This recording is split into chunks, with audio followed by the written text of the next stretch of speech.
good evening here from a chilly and snowy white Apple Whammies Club in the beautiful town of Rye, just outside of New York City in the state of New York. Through the exciting collaboration of PSA Squash TV and the Squash Doubles Association, the SDA Pro Tour, we welcome you to the championship match of the 2013 Briggs Cup. A mouth-watering prospect ahead of us between the world #1 and the #1 seeds Damien Mudge and Ben Gould, and the #2 seeds and the world #2s Paul Price and Clive Leach. My name is Chris Walker, and joining me for the start of this match in the commentary box, a world doubles champion herself and newly minted SDA Pro player, Natalie Granger. How you doing, Chris? I'm great, Natalie. Welcome. Great to see you. Thank you. So as we see Paul Price just getting himself ready, the only one on court at the moment. The world #1, world #2's playing tonight in the biggest tournament of the year. It's held once every 2 years. How do you see the match going? Well, I think it's really exciting. I think, you know, Paul Price has been a world #1 doubles player himself. He used to play with Ben Gould. They've switched partners. You know, I think where they're going to struggle a little bit is with the speed and pace that Gould and Mudge bring to the court. They're so impressive at the moment. I feel like Ben has actually done a lot of work recently. His fitness is looking much better than previous seasons that I've watched. You know, his racket skill is he's looking so sharp. So although these two have probably got two of the best rackets in the world, I think they're going to really struggle with the speed and pace that maybe Mudge and Gould can bring. And that's the challenge, isn't it? Paul Price is incredible with the racket. We've seen him all weekend playing some unbelievable squash.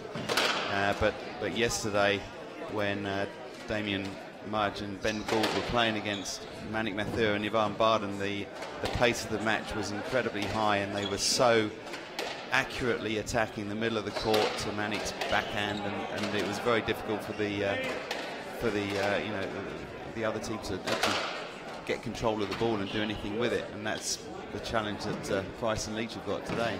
Yeah, you know, I think the matches yesterday were interesting. I thought, you know, Manik and Swiss have got incredible speed. They're great players. Both of them graduated from Trinity, played on national teams that won the NCAAs. I think, though, you know, when you look at technically, Mudge and Gould just, you know, have the edge on those guys. I think, you know, just seeing that they're never actually caught out in different areas of the court. When they're under pressure, they're able to get it away. When they've got an opening, they're able to lay it down. I think, you know, that was incredibly impressive for me yesterday watching that match. I think if Swiss, and as Ivan is known to many of us, and Manik, you know, can threaten them again, I think they're going to actually have to really go to work on how they hit the ball, you know, what they can do under pressure. But the second semi with Price and Clive Leach, you know, it was really interesting. There were slightly shorter rallies. You know, those guys are going to nail it in if they can, any opportunity they get.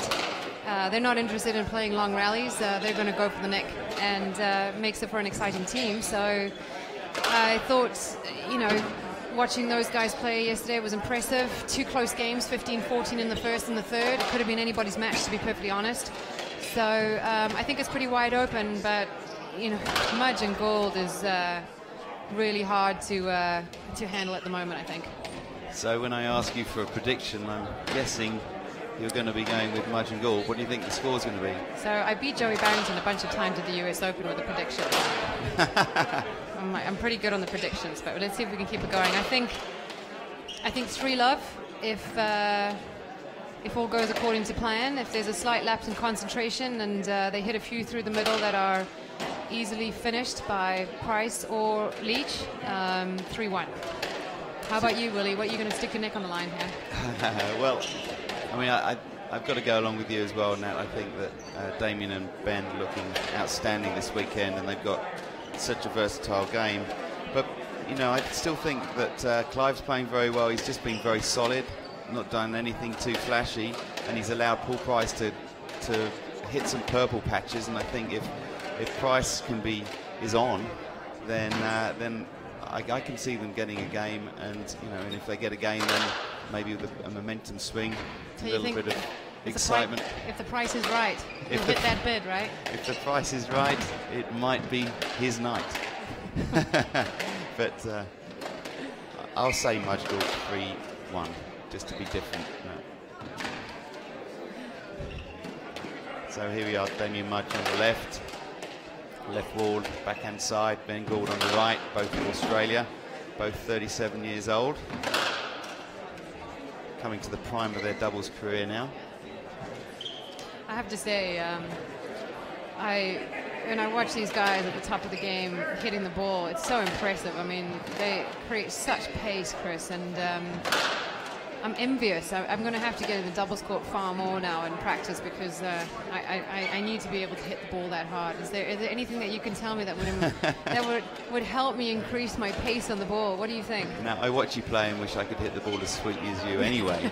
But having played doubles now for 15 years, I think it's about getting the body weight behind the ball, and it's kind of a shorter, punchier swing from the hips, and so you do have to adjust. Good. But now, ready? Yeah, here we are. It's game time. Final of the 2013 Briggs Cup. Damien Mudge and Ben Gould against Paul Price and Clive Leach, the world number ones and the world number twos. Couldn't be a better stage. You can really hear the buzz in the club here, Chris. This is the biggest tournament on the circuit, and the Apawamis members are fanatical about their doubles.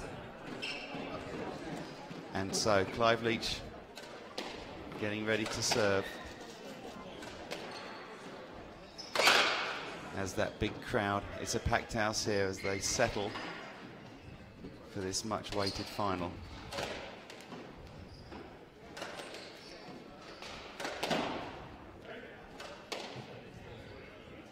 Players just enjoying the build-up of suspense here, I think, for the start. Perhaps they're waiting for Peter Briggs to get into his high chair. I did see a winch out there earlier, but I think that was for something else. Peter Briggs being the head pro here at the Apawamis Club, 25 years.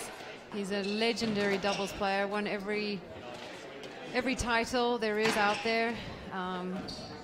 Peter Briggs, even when he was 59 years old, was still feeding me, 60 years old, still feeding me when I was on the Pro Tour. Incredible athlete, incredible eye. A great guy. Well, he must have settled now, because we're getting the announcement for the start of play.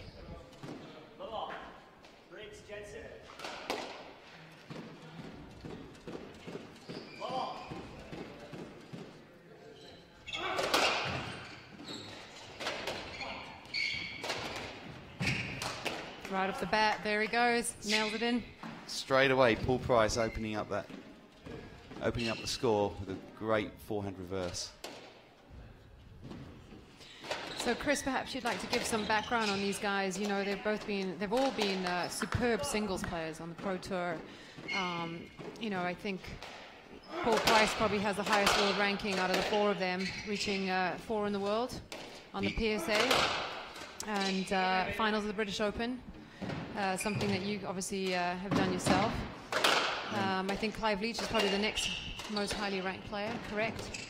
Indeed. I think Clive got to about 42 in the world, and I believe Damien and Ben were both about 60 in the world. So high caliber of player, and all of them really growing up playing singles. You got 3 Australians and an Englishman there. And bit of controversy here. I think, did Ben hit Mudgee in the... Yeah, Ben just played a really court? hard forehand cross-court into the wall, and Damien didn't clear the ball and it hit him. So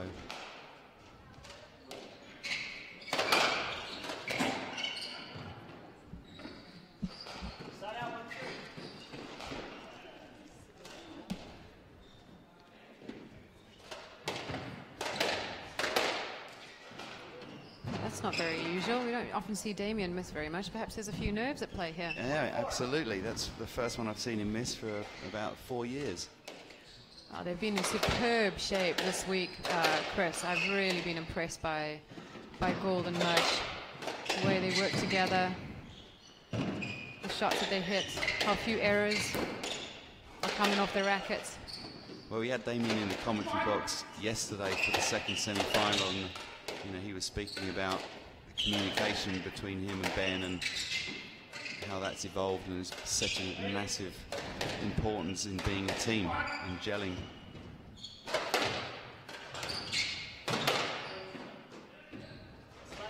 A lot of experience out here in the court.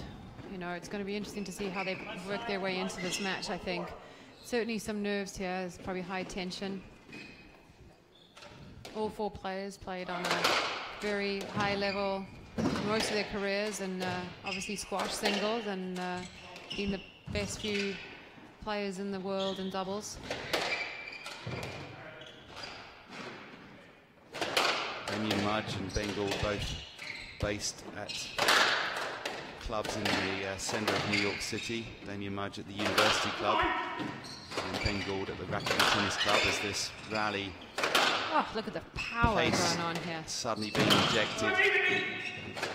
Looks like Damien's got rid of his initial nerves.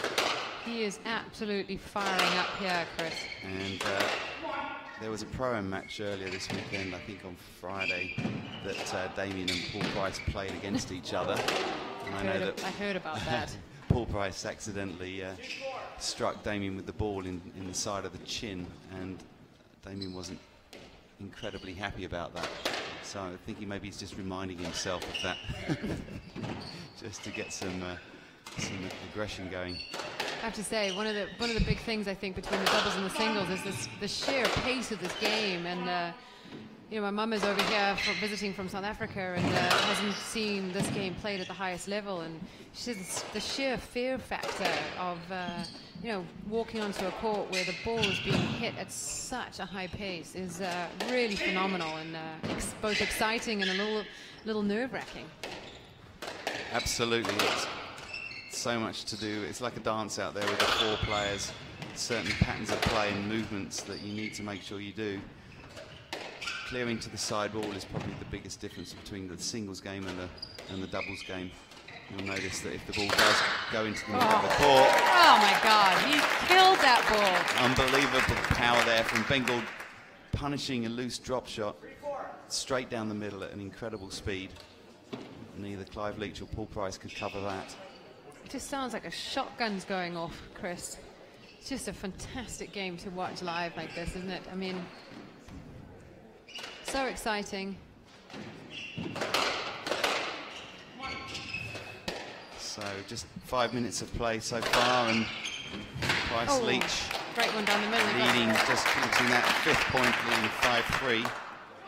Got in the nose ahead. I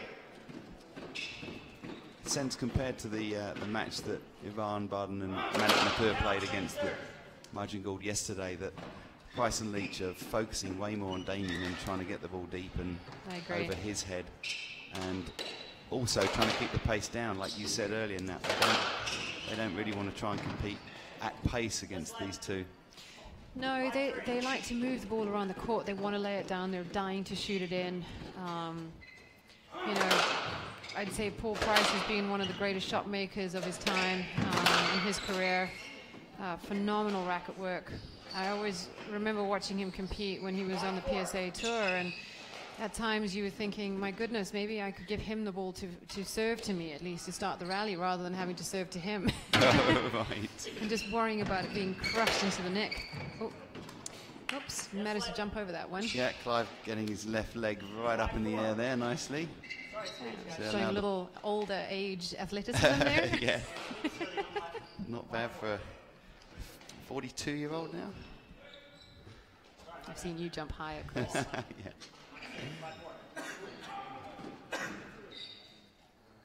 So Price serving from the left, 5-4 in this first game.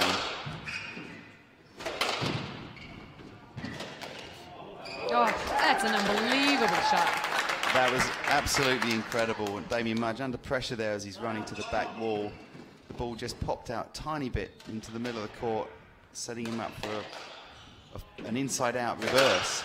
Yeah, he turned on that one at the last minute, didn't he, to deal with that. So all the players now settled into this game. the initial nerves out of the system. Clive Leach playing only one of the hardest shots there. He plays that better than anyone I've seen, Chris. He like takes it off that back wall and like fires that reverse in there. It's so hard to see. That's right, and it's coming from, you know, it kind of goes between the player's legs in the middle of the court there. Ben trying to replicate the shot he played earlier, but caught the top of the tin. And Price and Leach continue keeping their 1-point lead. So, you know, Chris, these guys are all pretty big guys. You know, Damien and Ben are, you know, well over 6 foot. Price as well. Clive also tall. How much of an advantage is that, would you say, in taking up big parts of this court that's so much larger than well, you yeah, know, usual rackets, indoor rackets, courts? I mean, I think if you've got a good strong frame with your height, as these guys have, it's incredibly beneficial because you can volley the ball out of the air, leap up and get the ball that's a lot higher to keep your position, and also you've got longer levers as far as arms to hit the ball harder. If you get your timing right, those big levers really help. That's an unusual error there, unforced error from Ben. The ball in the middle of the court. Engel just trying to lob it back to the left side of the court and striking it out at the front wall.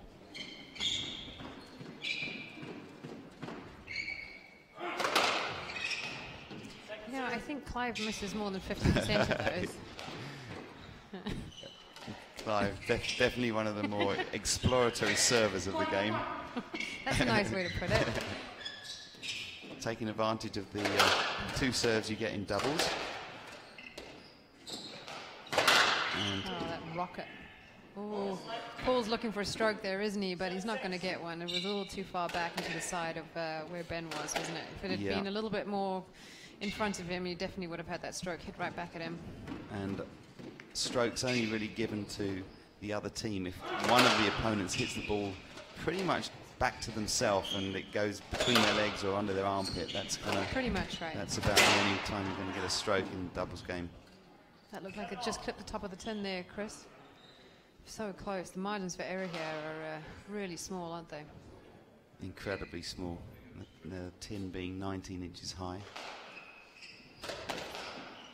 Paul Price, even with his incredible racket skills, manages to find the top of it there, and the score level at 7-all after 9 minutes of play.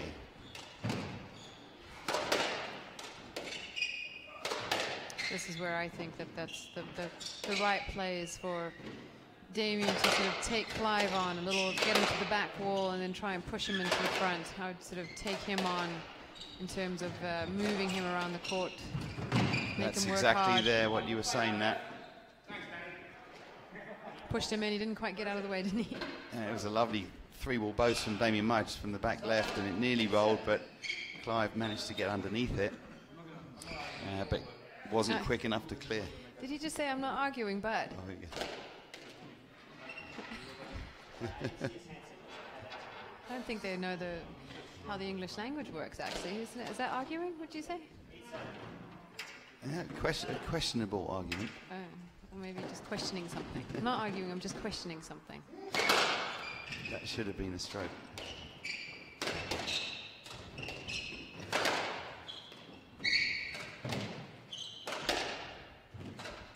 Well, Paul Price, very much, to me, the McEnroe of squash.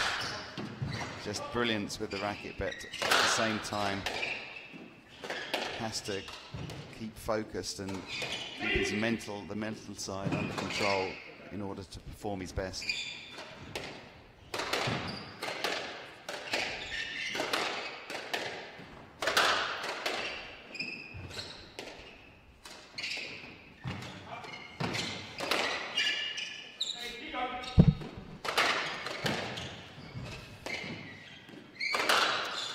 It's interesting tactics here. I haven't seen Damien so involved in a game since the beginning of the tournament, probably for a lot of other tournaments. It seems like some of the other teams feel like they need to take on Ben, Although these two seem happy to take on either or, right? Would yeah, you say? I think you're right. It looks like, I mean, Clive's definitely been playing some medium pace and lobs against Damien, and we haven't seen Ben. Like yesterday, Ben was dominating so many rallies with, and there's a fantastic forehand drive by Damien Mudge, just too fast for Paul Price to cover down the wall. They're starting to get a 2-point lead here. This is really important part of the game here, Chris. You know, in doubles, I feel even more so than even in singles that, you know, to sort of, if they get a 3 or 4 point lead, it's so hard to kind of bring it back in again, right? Especially against these two. We're talking about momentum being a massive part of the game of doubles. Look at how hard they're hitting this ball, though. It's just incredible stuff. How many ice packs are going to be out on those arms at the end of this match? Pumped a couple of Advils down the necks beforehand, and probably a couple afterwards as well. But a big prize purse at, you know, at the end of this for the winners. And big points too, for that matter. And big points for the world rankings. I'm quite excited, actually, Willie. I just recently joined the SDA so that I could play this tournament, and excited maybe to play in a couple of other qualifying events. Well, that's exciting. Oh. There we go. And not happy with that, is he? Clive Leach having a stroke given against him. He was very far forward there, kind of in the mid-right of the court, played a very hard, flattened cross-court drive into the nick, but it came back so far that Bengal was there waiting for it.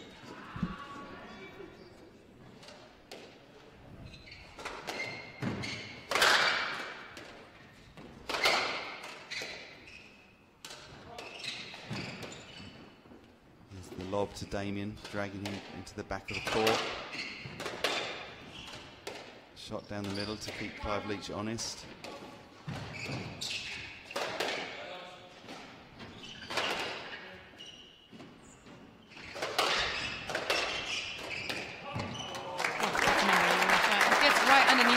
Doesn't he? Great hands, Paul Price there, and holds his racket quite short on the grip, as you can see as he's returning the serve there. It gives him very quick head moving speed, and somehow he got the racket around that. He moves the wrist underneath the ball so well. Sort of laying that wrist underneath the ball, cutting underneath it.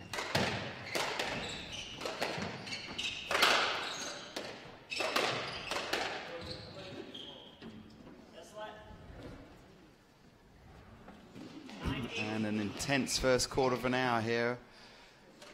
The first game being Mudge Gould slightly ahead, 9-8. Not a lot in it at the moment, though. So you can see why these two teams are the number 1 and 2 teams in the world. Superb racket skills in all 4 players. Oh.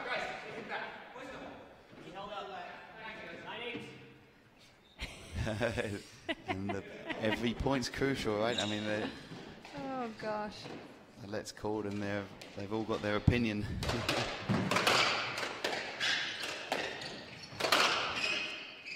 That's got to be a stroke. And the ball going right past Paul Price's left knee there, which kind of counts as being under the armpit. So, but a crucial stage gives Mudge and Gould a 2-point lead right now, first game.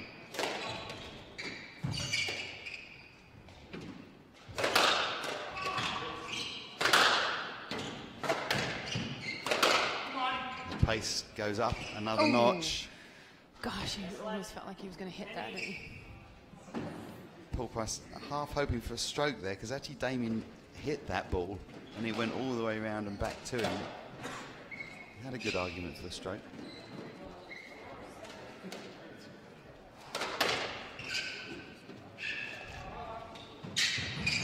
That's what I'd be doing, Chris. If I could, every opportunity I would take to sort of pull Clive in short, really start working him over, and then, you know, they just didn't quite get enough height. They hit a superb cross-court neck, but... and that's the danger, isn't it? Clive's so good with the racket. If you do hit it in an area that he can reach, he's got great racket control. He doesn't necessarily need the pace, and that was a great example of a cross-court forehand nick Not quite high enough, though, you know. They've got to really try and stretch him.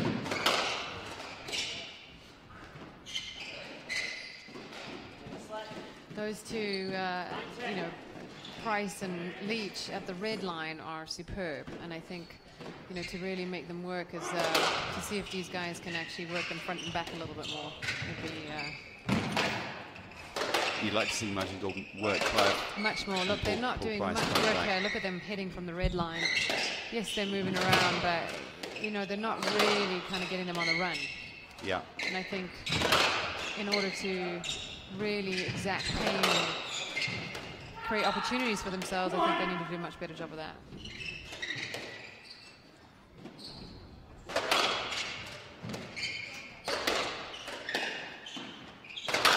That's a great shot from Gold. And that squeezing an error from Clive Leach's racket. Ben Gold hitting a fantastic forehand drive after a lot of jostling around the middle of the court, giving them a 2-point advantage again, 11-9.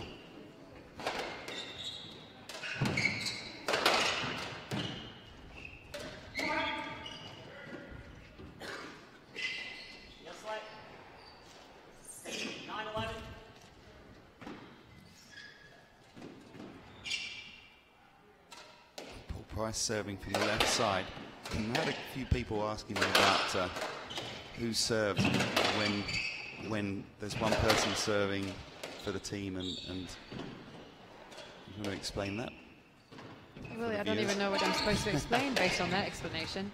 So at the start of the game, okay, well, just to clarify for my own sake too, but at the start of the game, the team that serves only has one service. One server serves. That's correct. So you have the first server when it's level in the match or in every game, and the first point, the team that gets to serve first only has their first server start. Then it's handout team. Then it goes to the first server of the other team and the second server of the other team when they lose a rally, and then it goes handout team again. And then from that point on, both teams have 2 serves. Each partner gets to serve. All the way to the end of the game. Brilliant. Thank you.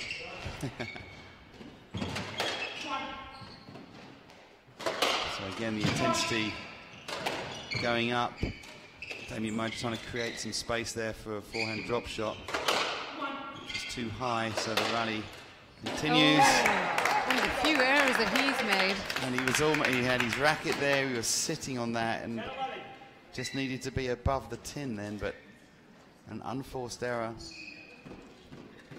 gives Price and Leach another point. So, looking at this, Chris, it seems to me that these Clive and Paul are able to cope with the pace and create enough openings and things to get some errors from Gold and Mudge. I haven't seen any other team here this week that's actually been able to do this, where Mudge has been, with so much time, or able to sort of line up and actually, when he's on the move, put it in. Whereas here, he's missed a couple and looks a little bit more maybe out of sorts. Well, they've definitely got a strategy that they're focusing on, and it's working. They're not trying to beat them with pace like Mannequin Swiss did yesterday, and they've got some great ideas in the way they're moving both of them short and long and changing the angles. They've caught them by some surprise quite a lot. Paul Price has had a couple of purple patches, and Clive's played some smart squash. Oh. And there's another change of pace, a very simple lob, but you know, Ben was trying to inject the pace into that, slightly off balance. And forced that a little bit, didn't he? Yeah.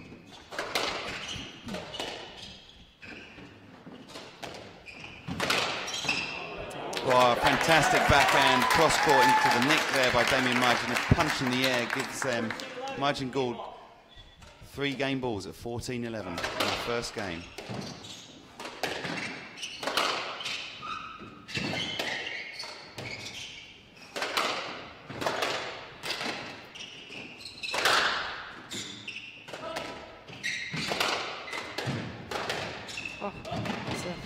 Fierce pace going on here, Chris, with his final point here. Paul Price under a lot of pressure there. 4 or 5 balls coming straight back to him. They're back in the rally. Par in the rally now. Got the ball deep. Oh, he's playing Lovely touch from Clive Leach. Playing a forehand volley drop with Ben Gould behind him, and Ben couldn't get forward quick enough to cover it. So one game ball saved. Clive Leach coming in at 12-14. He almost caught that on his racket, didn't he, Clive? He's got such good touch, and that change of pace again, making the court even longer as the ball stays so much shorter. Has he got one of those big first serves in yet, Chris? I don't think he actually wants to get one of those first serves in. It's just a part of the routine that he has. I'll ask him about it.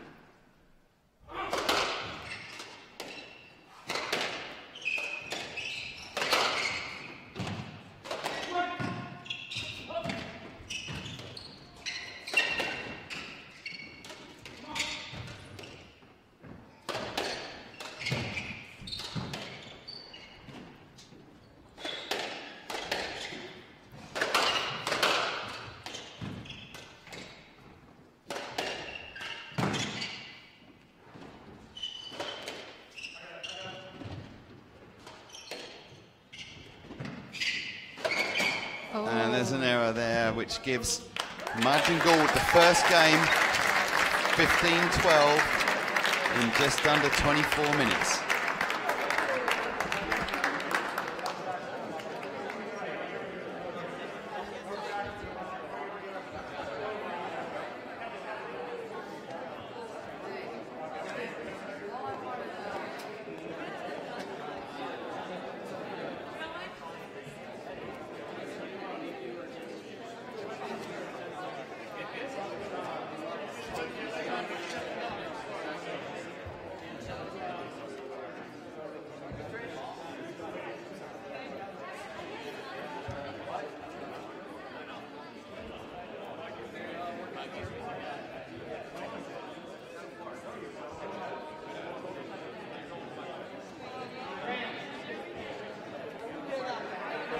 And there we have a wonderful moment here at the Apple Whammies Club. Mark Hayden there, dear friend of the man whose name is on that card.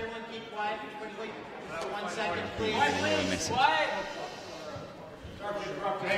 week, a very close friend of ours, the board chair of the Squash Club Association, had a serious heart problem on court. Otherwise, he'd be here tonight, Kevin Luzak, and Kevin and his wife are watching tonight. So we just wanted to give him a round of applause and say we wish him well. Do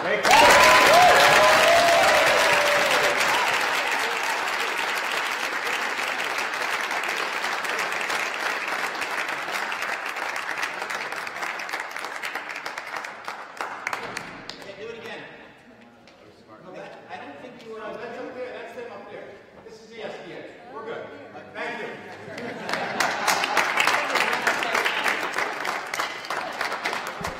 Well, special message there for Kevin Luzak, who's recovering after a heart attack in hospital now, watching PSA Squash TV. Hopefully that's brought a smile to your face, Kevin. Yeah.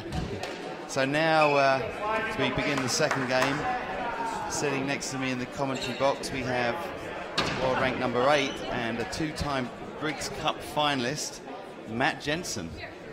Hey Chris, it's good to be here, and an exciting first game there where Price Leach had the lead, and Mudge Gould, as they've done numerous times before, claw their way back. But obviously an important start to the second game here.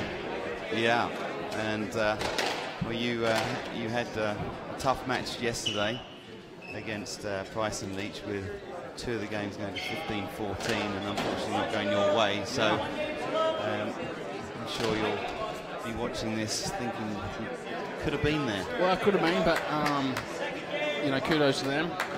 I would say they beat us. I wouldn't say we lost it. They just played better on the day. So here we are, the second game of the 2013 Briggs. Margin Gould leading 1-0.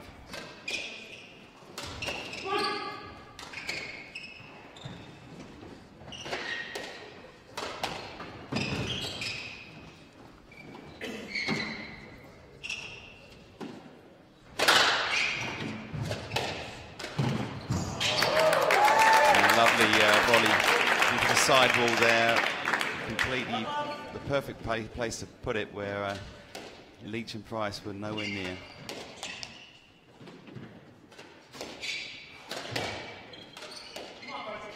And Matt, just from the first game, it was pretty close until the last 3 or 4 points, where Majin Gould made some errors, but Damien and Ben are just so solid. They're most of the time they're in front of the tee. They're injecting incredible pace into the ball most of the time. Yep. And despite some brilliance from Paul Price and some really steady play from Clive Leach, they still win the game. So what if you were Price and Leach, what would you be thinking maybe to do something different this game? Yeah, I think one of the strengths obviously of Damien and Ben is they dominate the post area.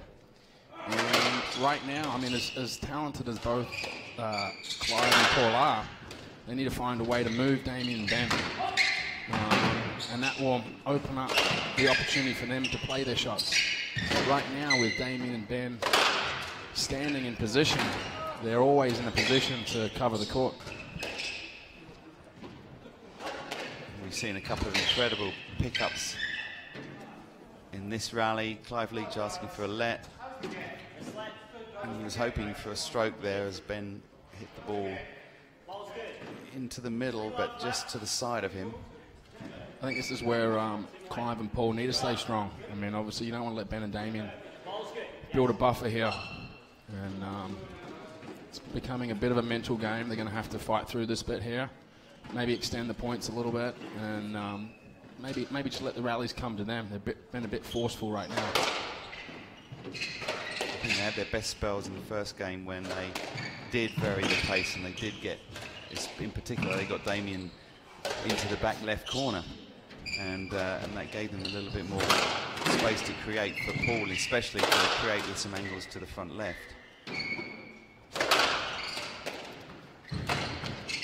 With Damien up the court like that, at that point, he's not going to make too many errors from that position, and a fantastic backhand cross-court drop shot into the nick gives Majin Gould a 4-love lead.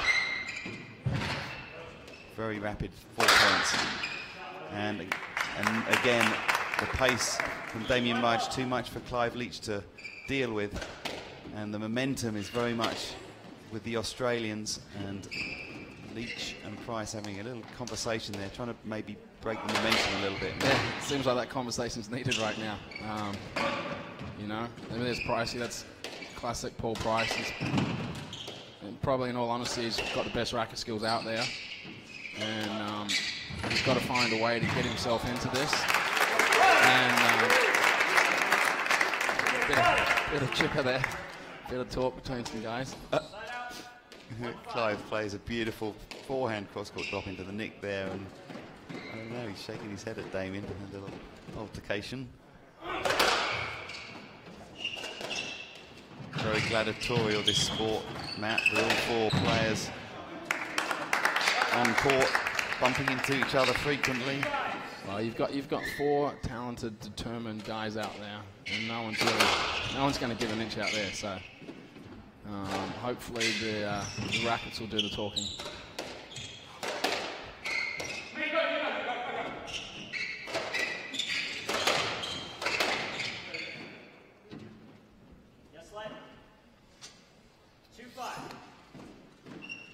All right, well, at least the Leach and Price are starting to open up the court, trying to work the back before the front. Hopefully get down that error rate and maybe just settle themselves a little bit now.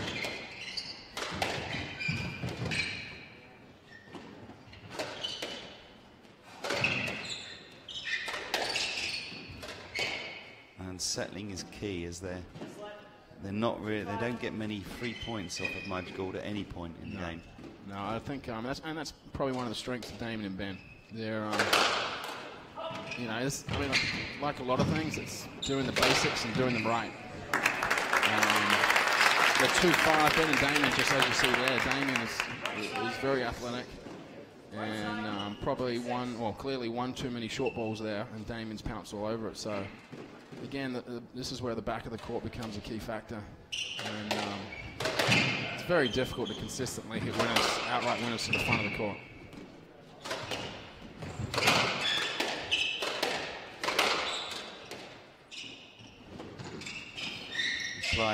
Clive Leach, you could see panicking a little, wondering which way Ben was going to turn at the back so he could clear for him, and Ben calling a let. Safety reasons there.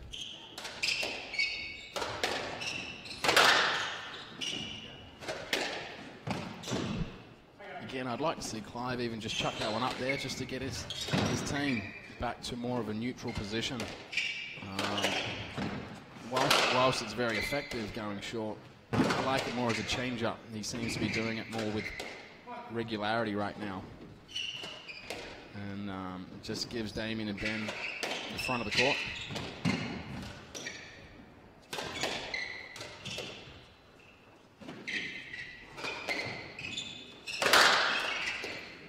Clive Leach there, playing another one of those reverses. But that time, you're a bit happy with that, Matt. Nice lob from him. Yeah, that's a bit better. And you saw there, it gave Paul the opening to, to have a shot. And, now they have to sort of start this rally again.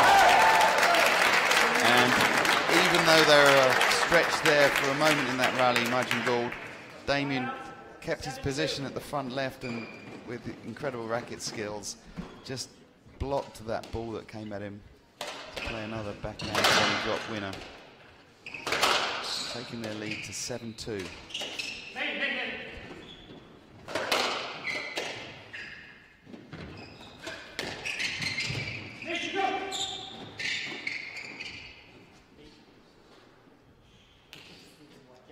Yeah, I think that's it's a little unfortunate. They're definitely in a good position there, but I think there was some hesitation from Clive Leach as to who was going to hit that. And I think Ben, he wanted to clear.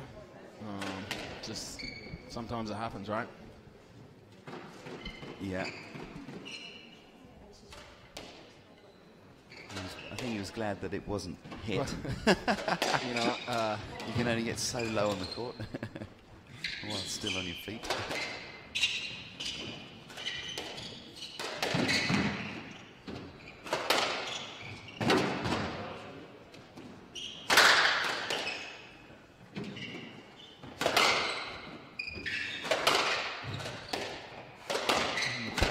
Intensity of the rally going up again.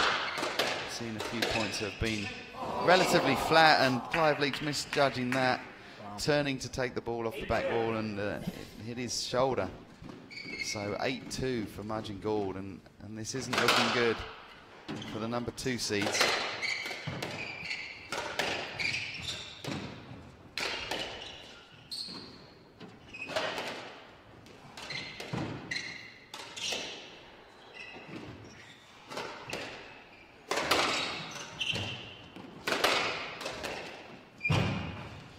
Shot from Paul Price. Once again, you see that it takes 3 or 4 of those against the team of Gould and Mudge. Again, a couple extra deep balls so you can have the opportunity to... It wasn't very good yet. I thought he got it. Paul Price appealing on that pickup from Damien Mudge at the front left, but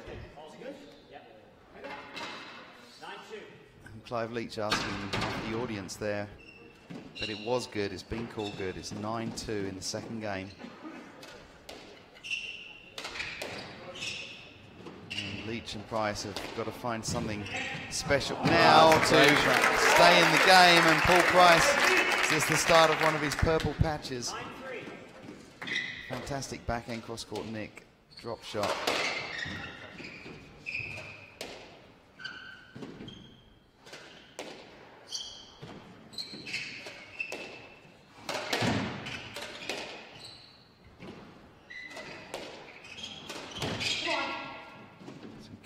There, Clive Leach.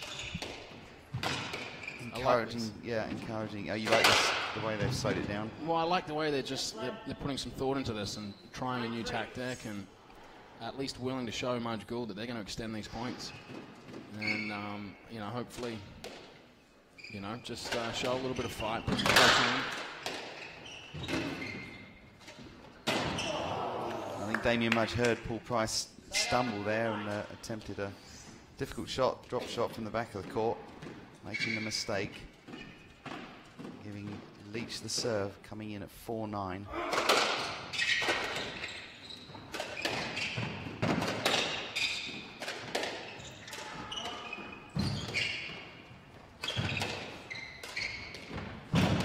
Great movement there. Great coverage of the court from Damien Mudge, and then great coverage for his partner by Ben Gould. Now Ben's got to do the diagonal to cover that back corner. This is more the kind of rally that Price Leach need. As physical as that gets, as much as Damien and Ben are going to keep retrieving, there's constant ball movement and constant thought about the shot there after. It's not just an attempted one, because it's perfect. As you say, Matt, fantastic working of the ball by Price and Leach. The last few points starting to pay off. Another unforced error from Damien Mudge on the left wall, bringing the score back to 5-9. So it's not over yet. Another second serve for Clive Leach.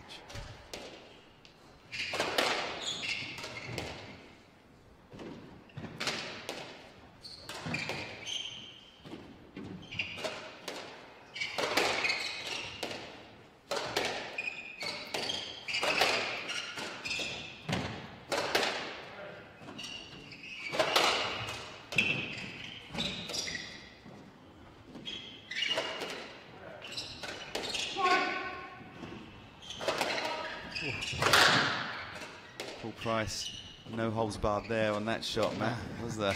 No. If Damien was 3 inches further forward, I think he'd have caught that one.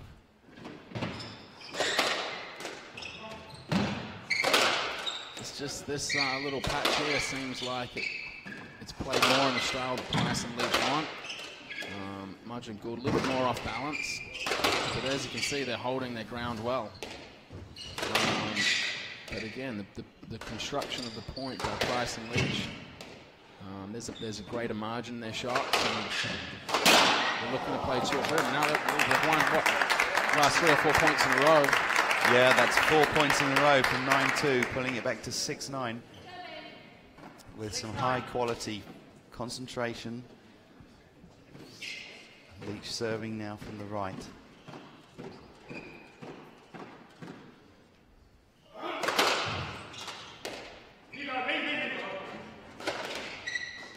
That's the one where he throws it up in the air again. And his team is back equal with Ben and Damien right now. And it's a game of position.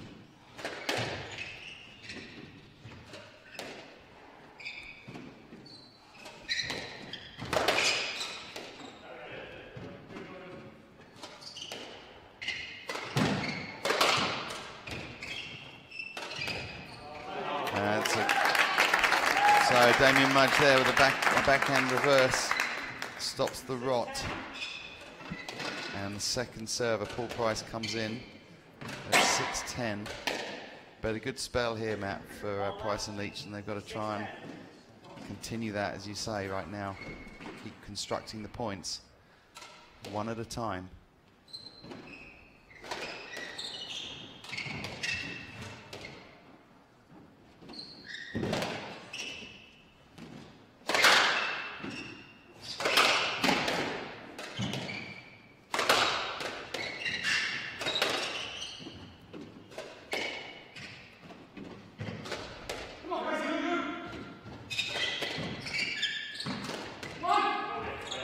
Lovely little triple boast from Ben Gould to take their team to 11-6 with a 1 game to love lead.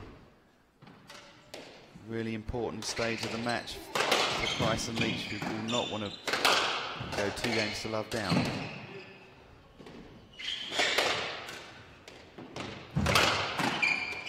It's a good get by Ben Gould.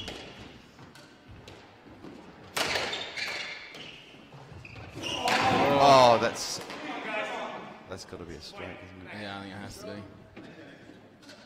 Damien kind of last second decided he was going to try and cross and protect the side wall there, but completely running through the course, basically through Paul Price's swing there. Yeah, just, I mean, obviously I think he tried the right thing, and And it was definitely the right call. Just, yeah, bit of a loose ball by his partner, left him a bit vulnerable.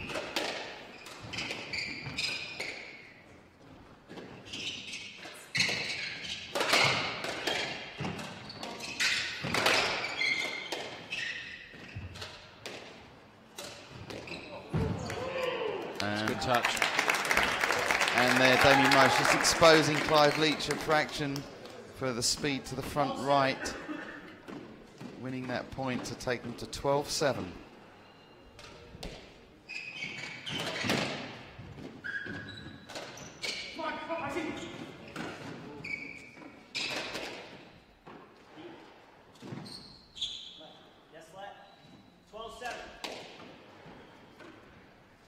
Again, a bit of an opportunity there for Price Leach, but I'm not sure you can really play that ball as much as you want to, right? Yeah, Ben kind of caught in the middle there, and he can either go right or left, but it still takes away one of the angles for Paul Price. And that's what Paul Price is looking for when he's got the choice of two angles. He's a very dangerous player, but with one angle that either Damien or Ben is able to cover that more because they can see that's the potential winner. Bit of interference there as well from Clive, but I think the favour was returned really from the rally before.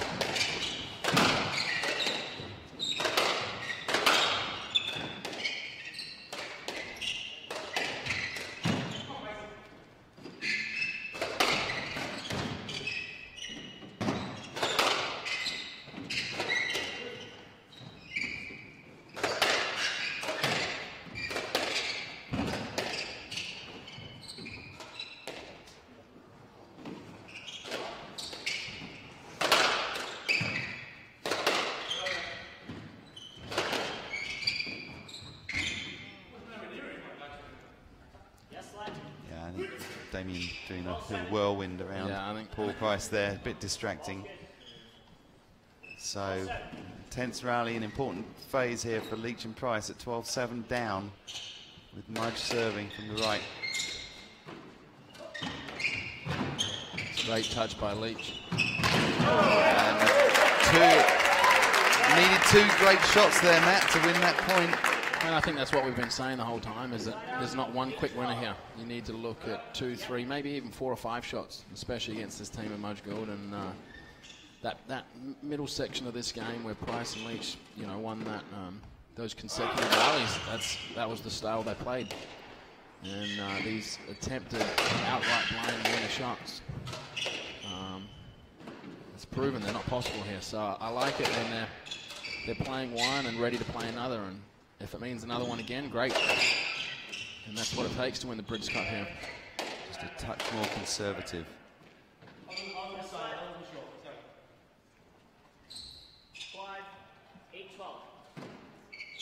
So Leach 8-12 from the right. One game glove down. Second serve. Leach's famous serve. Another surprise, another fault. miss.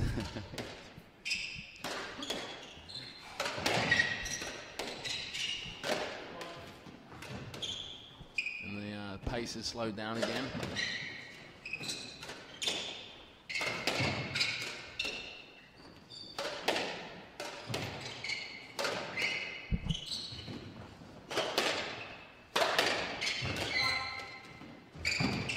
Paces like this, we've seen Price and Leach actually with a bit more success. Yeah, I think this just gives them that little bit more time to move the ball the way they want. It's that fast and furious pace. It's more suited to the style of Damien and Ben. And when the ball's on you that much quicker, it's tough to actually have the racket preparation that's required to keep the ball down.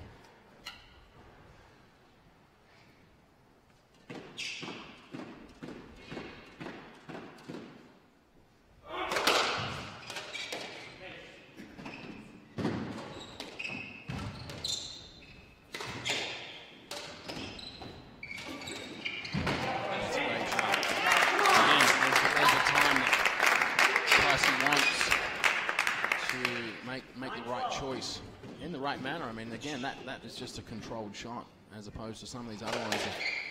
A little bit too forceful, and that was right in his comfort zone. It was perfect. Yes, let's. 9-12. And with that beautiful backhand cross-court drop into the nick there, bringing the score for Price and Leach to 9-12.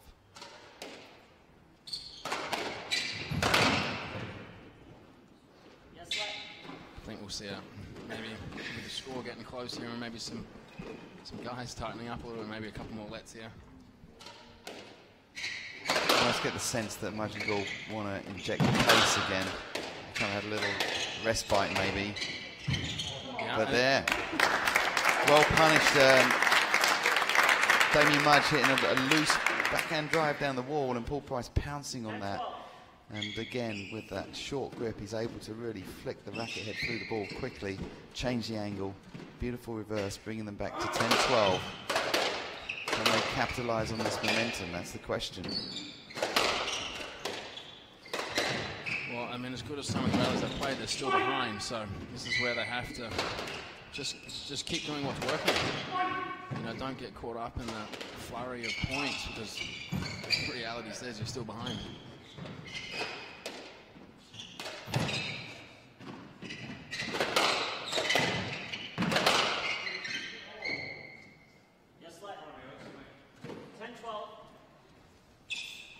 As you say, Ben there trying to pick the pace up. I like Price and Leach staying disciplined, playing now more at the level they want to be at.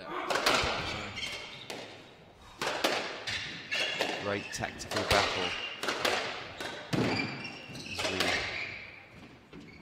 as we reach the almost the 50-minute mark for the match. It's a Monday night final, Matt.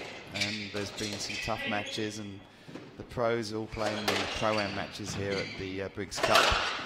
Do you think fitness is going to play a part in this match?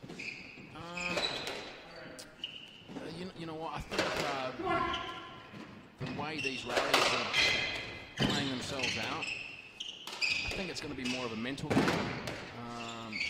We have these flurries of high-intense rallies, but this ball movement like this is more for position.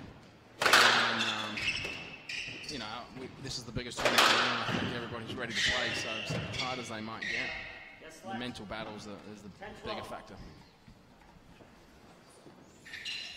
Another controlled rally there by Price and Leach, ending in a let. But they've still got the momentum, although they're trailing by 2 points. But that was a fantastic forehand cross-court volley nick. One of the shots that Ben Gould's been playing all weekend with such accuracy. Snatches that opportunity, gives them another point, just gives them 2 points away from the second game now. Again, it's getting faster, more suited to the style of Mudge Gould. And really 2 quick points there after 3 or 4 longer rallies. But, you know, that's where it becomes a mind game. They need to just bear down and keep going at that. So here we have game point and a fantastic cross-court nick. Tremendous pace there from Ben Gould, clinching the second game after 50 minutes of play, 15-10. So Mudge and Gould lead 2 games to love.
So Margin Gould stamping their authority on the match here, leading 2-0. 50 minutes of play in the 2013 Briggs Cup final.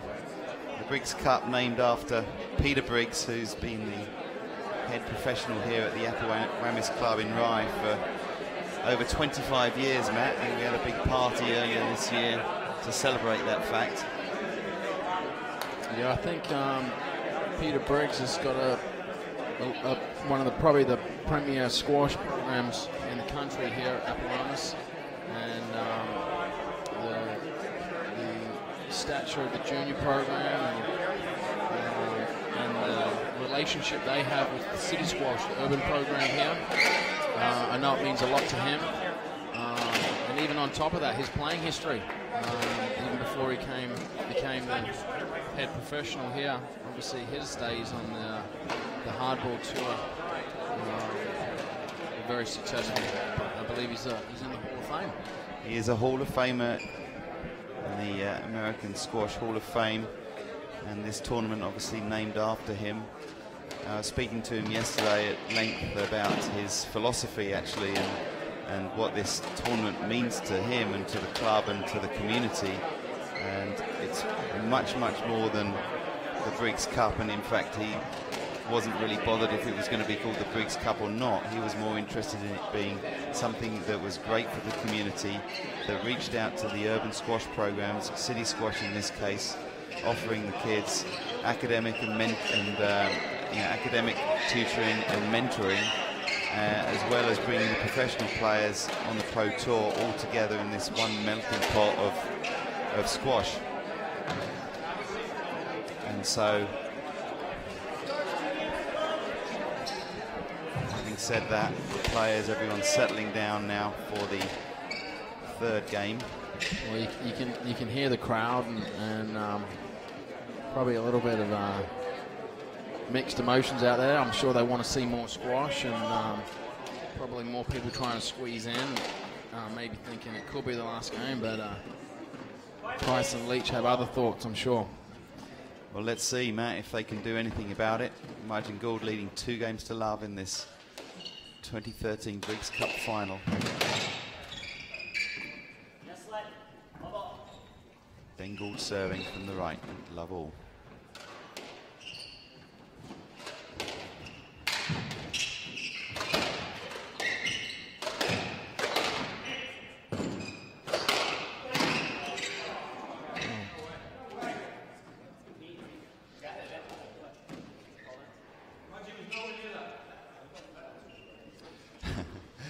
Price saying, Muddy was nowhere near that.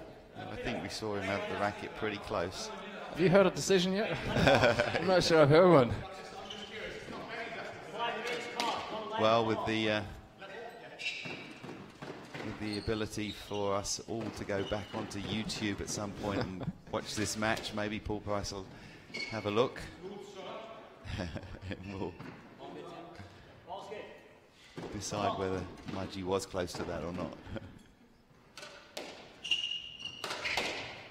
All right, so we'll start this third game again, right? Here we go.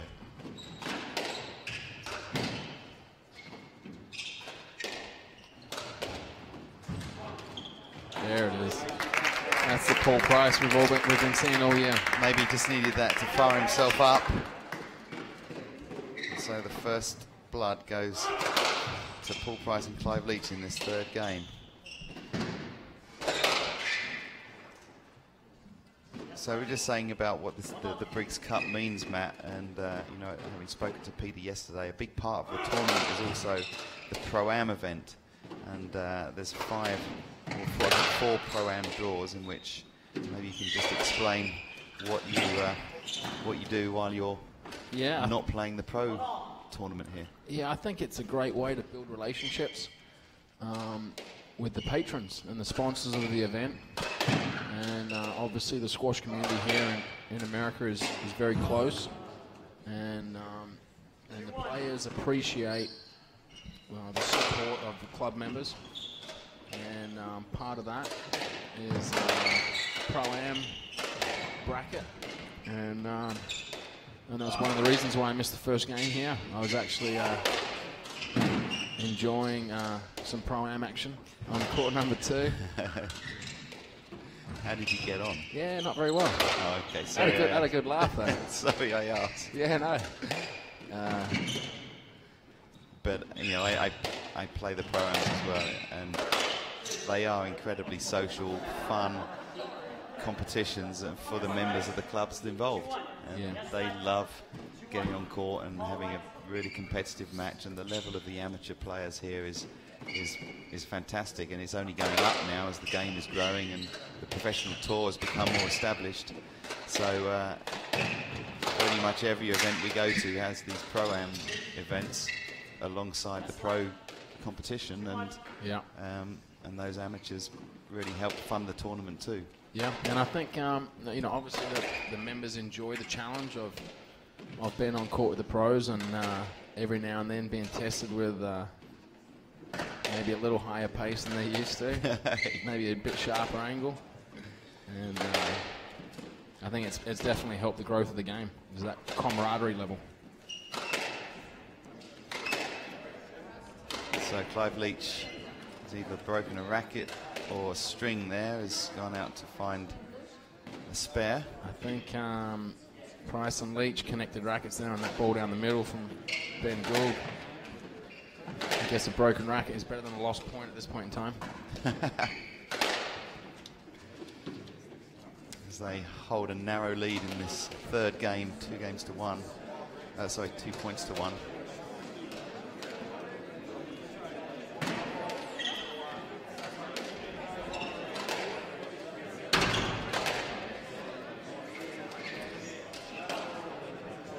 Another thing actually that Peter Briggs was talking about, suggesting that it would be a great thing that more tournaments around on the tour replicate the way this tournament is run. It's this tournament's actually run by City Squash, and City Squash being a 501c3 not-for-profit company means that any of the money that goes towards the tournament actually is tax deductible for the patrons. Yeah.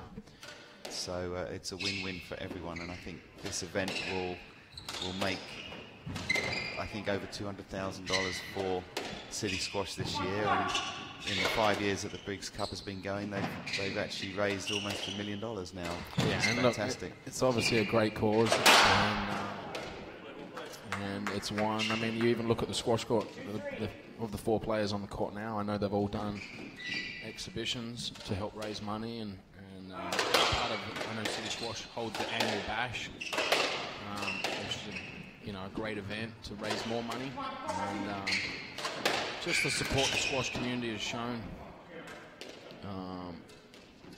The urban programs, not only here at City Squash but across the country, that they're growing everywhere, and it really is a great cause, and it helps a lot of families out. So it deserves every comment they get, really. And just see there, Paul Price again at the front left. When he's got some time there, he's absolutely deadly. And this time, instead of a deft drop shot, it was a hard hit shot into the middle of the court, in between, the rackets of Ben Gould and Damien Mudge. And the momentum continues with a fantastic reverse from Paul Price. You asked me earlier if I felt bad about not being on the court tonight. When I see shots like that, I actually don't feel too bad, because I'd probably feel pretty stupid if I was out there. Just standing there watching. Yeah, that was impressive. It was nice watching it from this side. All right, well, 7-2, and that was a bit of a lazy shot from Leachy, but... I think Clive's just been watching the last 4 points, though. He suddenly realised he's going to play again, as Paul has won those points very quickly. So some good communication there from Clive. This is what you want. Pricey starting to warm up here.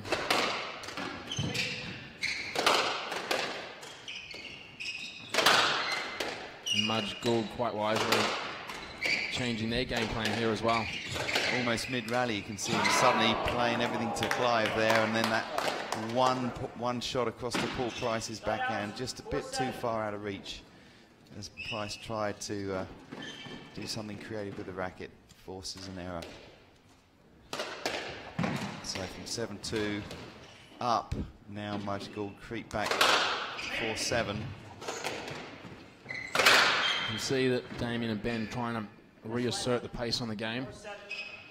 You know, and obviously Pricey had a hot streak there, and you know, obviously even Clive, his racket skills are second to none, so they're going to have to try to freeze one of them out in the hopes that they'll get a little cold. That's perfect link. That's a great shot. So suddenly that 7-2 lead that Price and Leach had is now diminished to 7-5 very quickly. A couple of racket errors and a great drive from Ben Gould.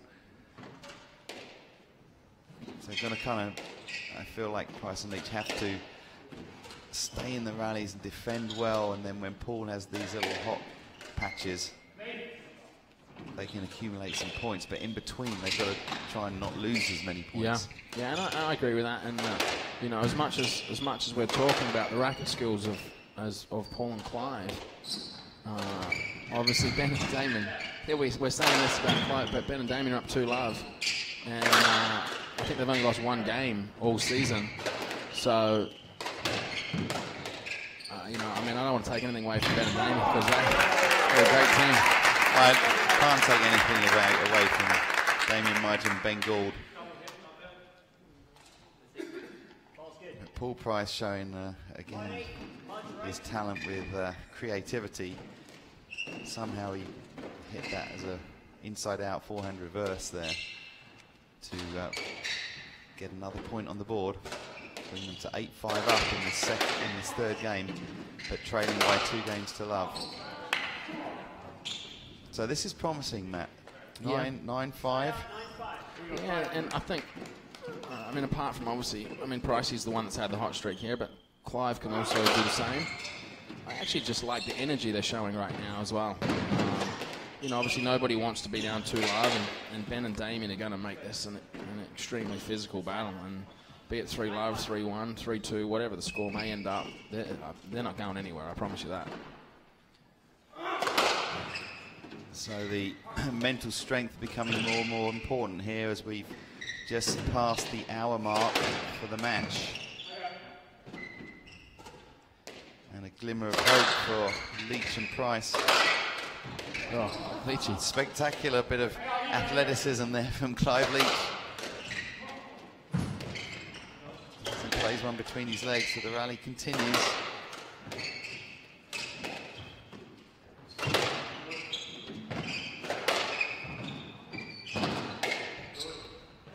Good cross court from Clive, nice and wide. That's a ball I like seeing him play from the back of the court. High to Damien's backhand. And Ben looking to pounce on that because it looked like it was going to be a sitter, but then the spin that Clive put on it somehow drew the ball back to the sidewall, and Ben Gould making an unexpected racket error, but that gives Price and Leach a 10-5 lead in this third game. Yeah, it's 10-5, and then this is where you got to stay patient, and you might have the lead here, but there's still some important points here. Still a long way to go.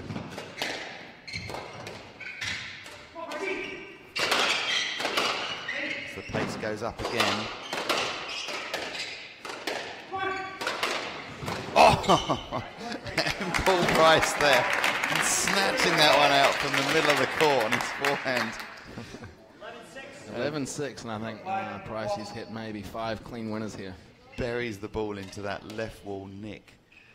Wonderful shot.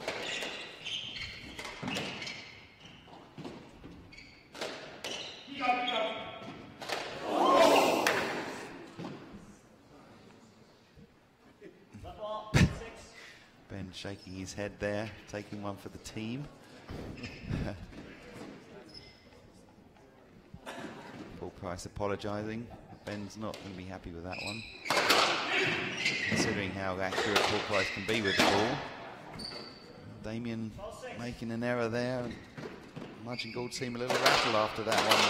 Matt?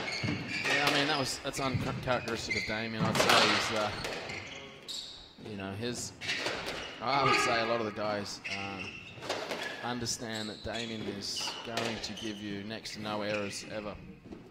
So a cheap point there is a blessing for Paul and Clive. Well, I know the, when they're on court, they're so close to each other the whole time. Damien and Paul on that left wall, and I think that Paul accidentally hit him in the side of the chin in the pro-am match earlier. Uh-oh. That's trouble, but... Mudgy. That's a great shot. So there, a little release of anger maybe there from Mudgy. Fantastic forehand. Well, I tell you what, you know you've hit a great shot when even Pricey gave him a little tap on the behind then. 7-12. Mutual respect there from two great squash playing people.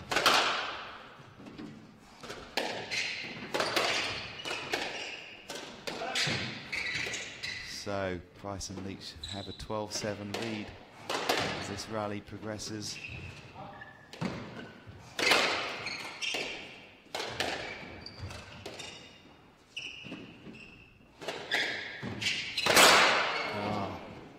And that's two of those. Yeah, Ben's made a couple of those, probably a couple more today than he made yesterday. Yeah. As errors, taking Price and Leach to 13. 2 points away from this third game.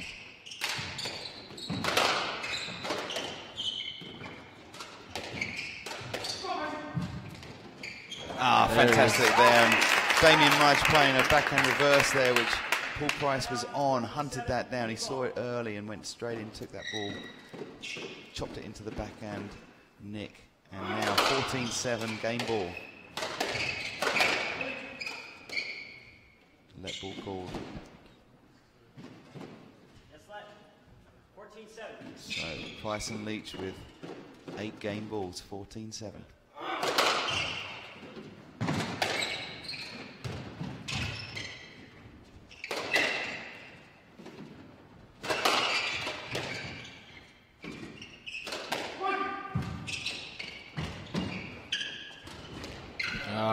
There's a fantastic shot to take the third game, 15-7. So now Price and Leach pull one back. Mudge Gould lead 2-1.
So as Ben Gould gets some extra practice here at his forehand reverse and a couple of drop shots. Game time's just gone over 70 minutes.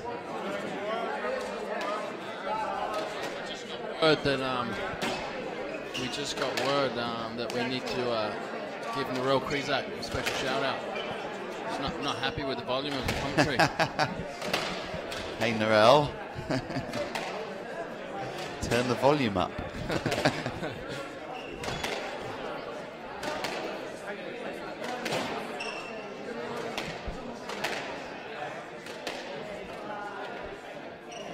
Well, I guess I'm not sure what Damien and Ben really did differently there, other than that Paul hit a hot streak.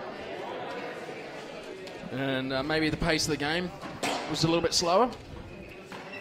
Yeah, it just looked like Price and Leach had a bit more control in the whole of that game, didn't it? And that gave Paul some openings around the front because they had got Mudge and Gould behind them. Yeah, they started with some length. And then the other thing, I think Ben made a few, actually both Ben and Damien made a couple more racket errors in that game. Yeah, I think you'll see there'll be a little bit more fast and furious here, especially at the start of this. So, fourth game, Price Leach serving 1-2.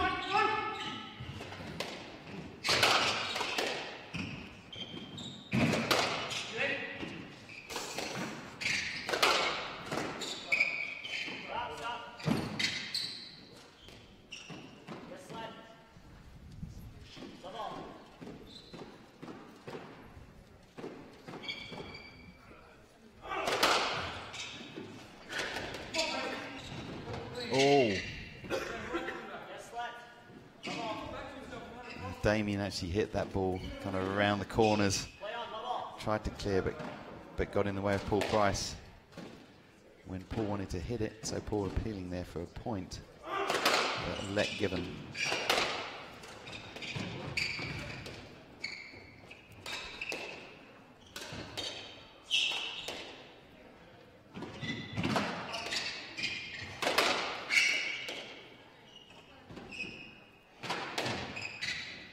Again, I like that. He's working Damien to the back of the court.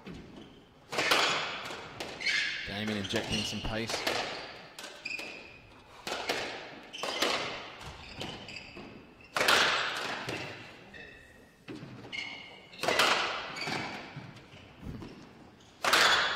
Ball in the middle of the court there. Both players going for it. Clive calling Paul to cover, which he does.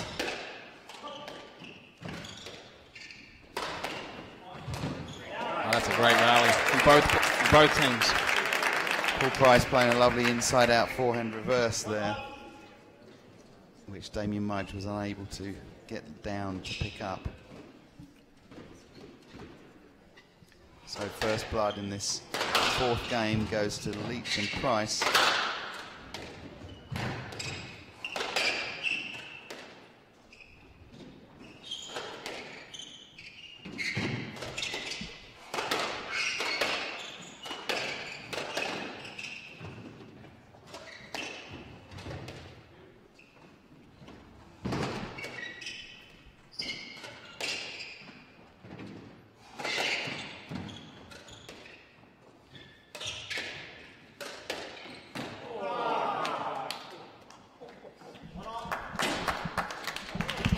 All right, so we're here at 1-1.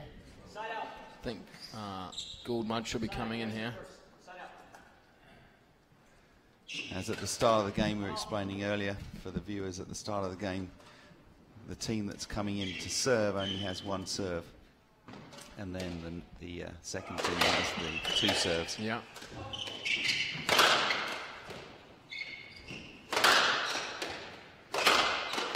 Again, here's the pace that Mudge Gould like. Pricey getting creative. Lovely change of direction there.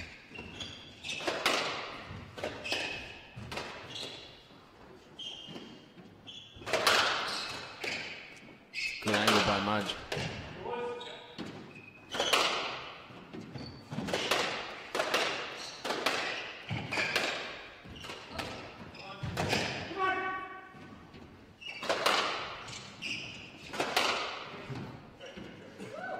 It's a good rally, some great retrieving, some great shots.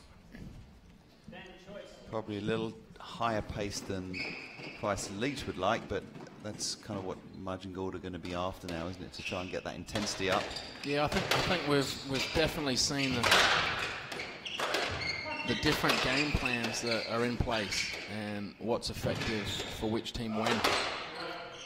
And I think Mudgie's proven that there's not a lot he's not going to get. Yeah. And I think Clive and Paul are more measured right now with some of their shots. And really this match is back to a tussle here.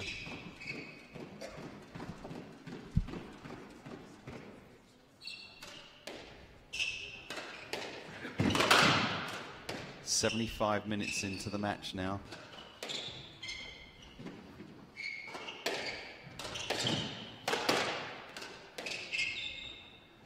Price and Leach have been working hard for the last half an hour. Played themselves back into it.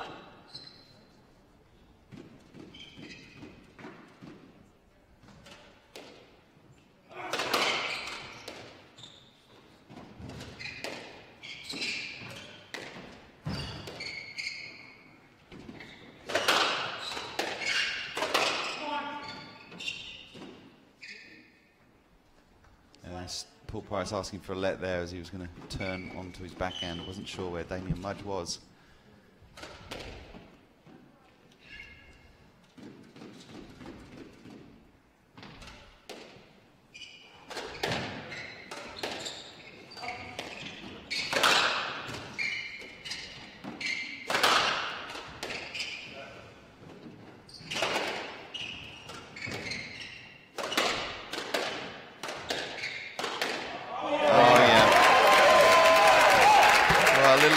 There between Clive Leach and Damien Mudge, where Damien was trying to get the ball onto the side wall against Clive, but Clive's cross-court volley drop too good.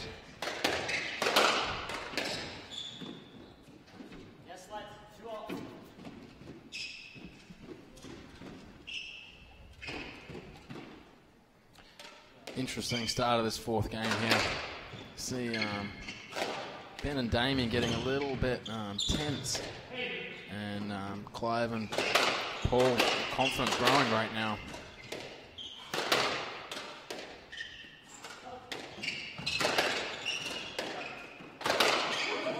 Ooh. Ben didn't hear the let call by Paul Price there, and everyone else had stopped playing the rally. I think he just clipped him on the wrist. So 2-all.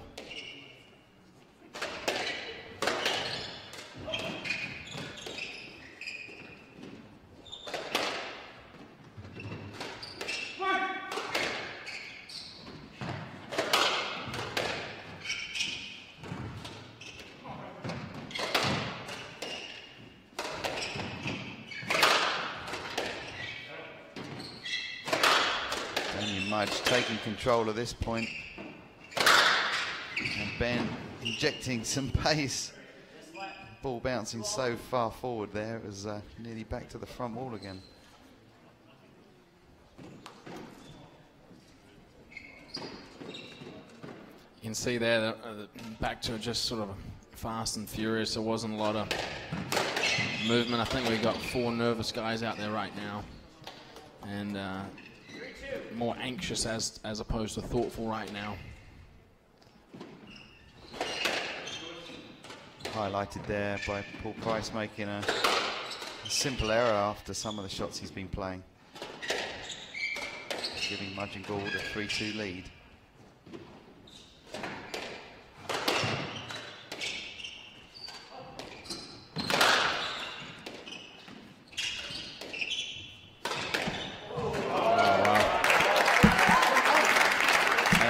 Shot, Paul Price there, putting the ball across the court, inside out forehand, cross court, volley kill. Ben Gould didn't quite find the side wall on his cross court and punished for it. 3-all in the fourth game.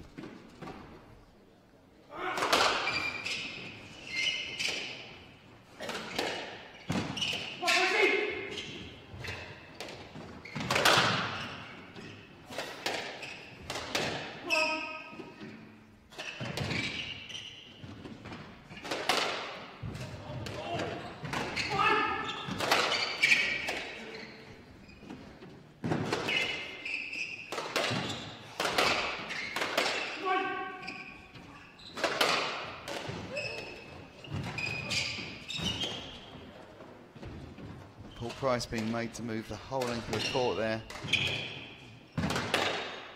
Both teams trying to control the key position there in the middle. Yeah, this has been a good exchange, so that's better ball movement by both teams. Tough rally there for all players. Clive Leach using his body position to create a lovely forehand volley drop, which Bengal couldn't reach even though he asked for let.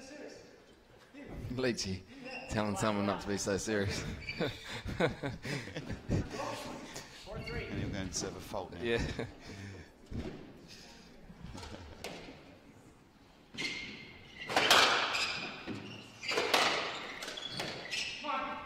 Perhaps trying to release a little bit of tension in his own mind there, Matt.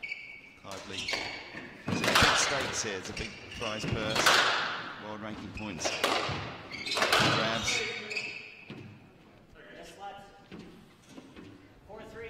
Mudgee again increasing the tempo of this game. It's incredibly hard, isn't it? I imagine Gordon working hard now to keep the pace up because Price and Leach are slowing it down. And you're the ones injecting all that pace all the time, or you know when you need to. That's hard work. But I mean, you got both teams are thinking here, and the tactics are constantly changing.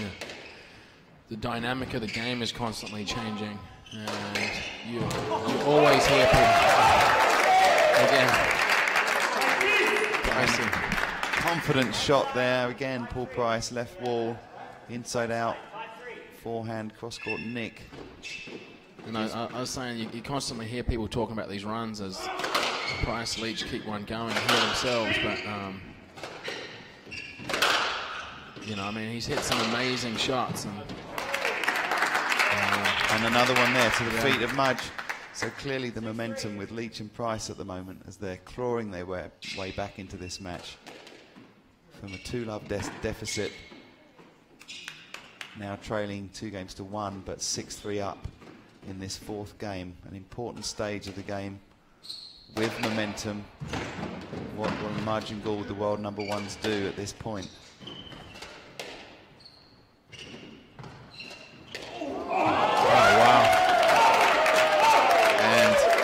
Paul Price exposing the position of Damien Mudge with a beautifully executed forehand to play a straight drop. I like this. This is the first time we've seen this. Probably this weekend is Damien and Ben just taking some time to regroup a little. And some words of encouragement there for each other, I'm sure. Maybe a slight tweak in their tactics.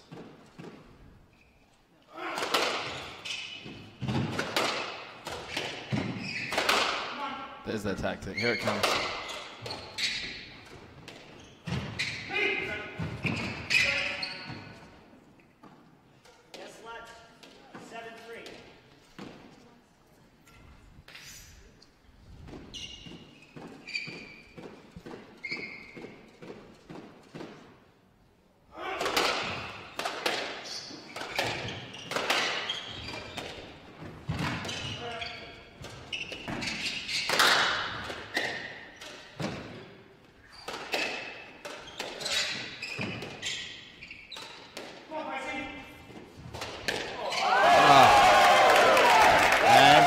Say Price is on fire. Yeah, this hot streak is fantastic demonstration here. You know, it is exciting to watch. I mean, there's you know, there's not a lot else to say. It's amazing. As long as Clive Leach keeps the ball up and defends, Paul comes in with some exquisite shots, and in the meantime, Mudge and Gould are trying to disrupt that with some pace, and perhaps they should try and hit more to Leach again. Yeah, and they're both experienced enough. There we are. They'll find a way to hang in there and exposing Clive Leach's movement there, putting Clive to the front right with a nice drop. Clive playing that trickle boast, but Damien Mudge pounced on it and thrust that ball straight back to his feet. So the momentum still with Price and Leach at 8-4 in this game.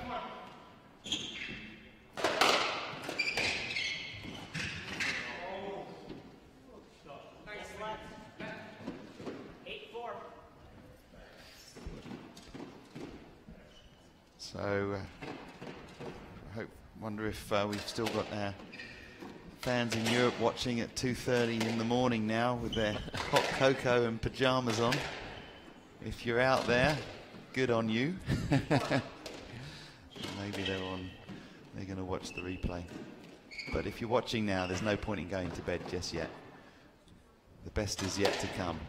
Yeah, I mean, if these display of shots from Paul Price can keep up. Oh, great hold even. He's got a mix of everything. That ball nearly bouncing out of court as he misses the nick with such pace. As much as anything there, just even the movement and the clearing was a great display.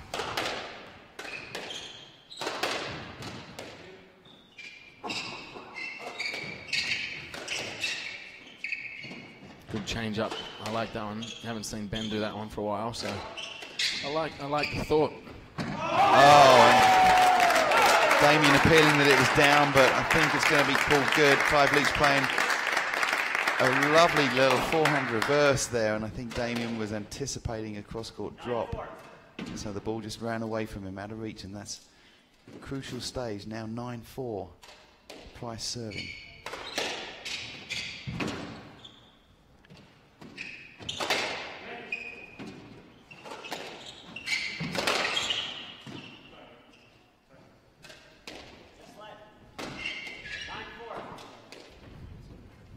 Definitely a game of momentum.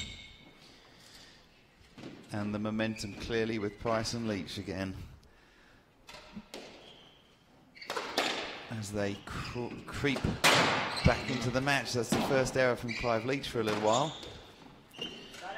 From a tactical perspective, Ben and Damien have lost a little bit of their angle, a little bit of the intensity, a little bit of the pace that they want to try to get back into this.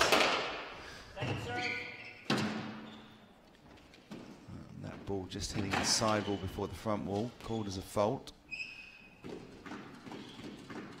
5-9 in the fourth with Bengal serving. The world number ones 2 games to 1 up at the moment. But the world number twos causing them all sorts of problems at the moment as well.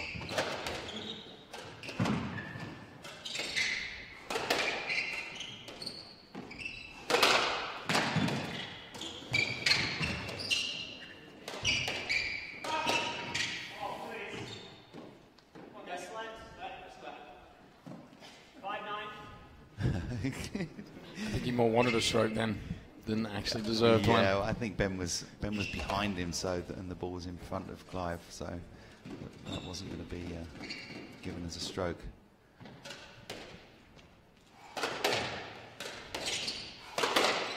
Probably more to just break the rhythm up a little bit.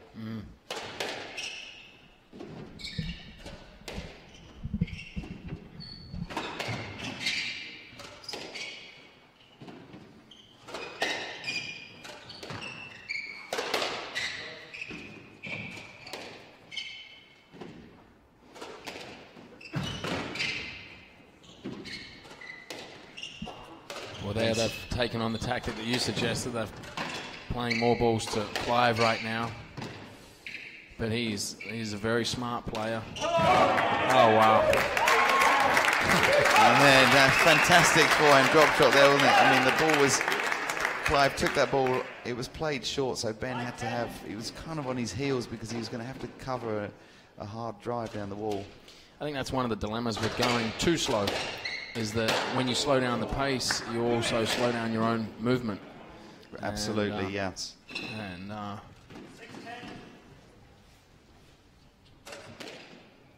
so Clive Leach there after that error,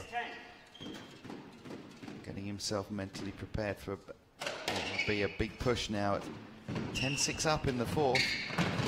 Great opportunity to take this to 5 games. Oh, fantastic, very deceptive. Catching Ben Gould on his heels there, sending him the wrong way. Again, I mean, Ben and Damien just getting a little bit too slow with their shots and a little bit too flat-footed. And they're going to have to find a way to lift their energy right now.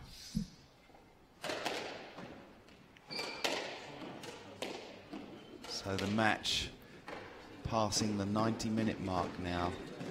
So fitness has to be playing a part now, not just the mental side, but also the physical side after a tough weekend with a lot of matches.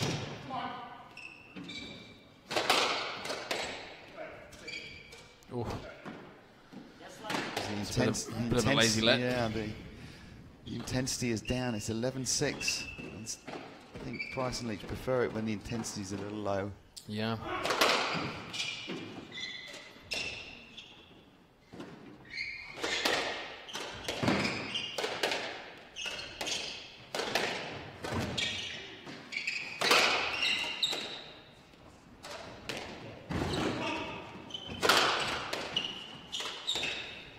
Great teamwork there by Price and Leach, covering each other at the front and the back. Paul Price reading that. And amazing. Mudge and Gould throwing everything at Price and Leach in this point.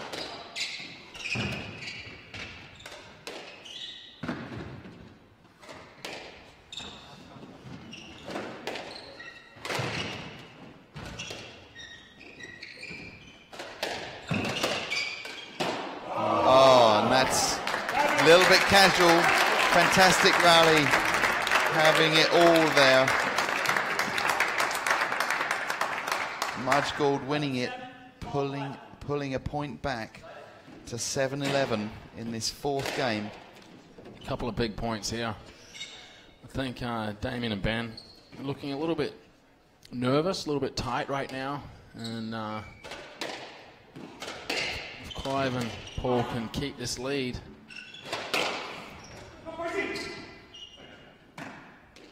And Paul Price calling his ball down. So Mudge Gould coming to 8-11 with Gould serving.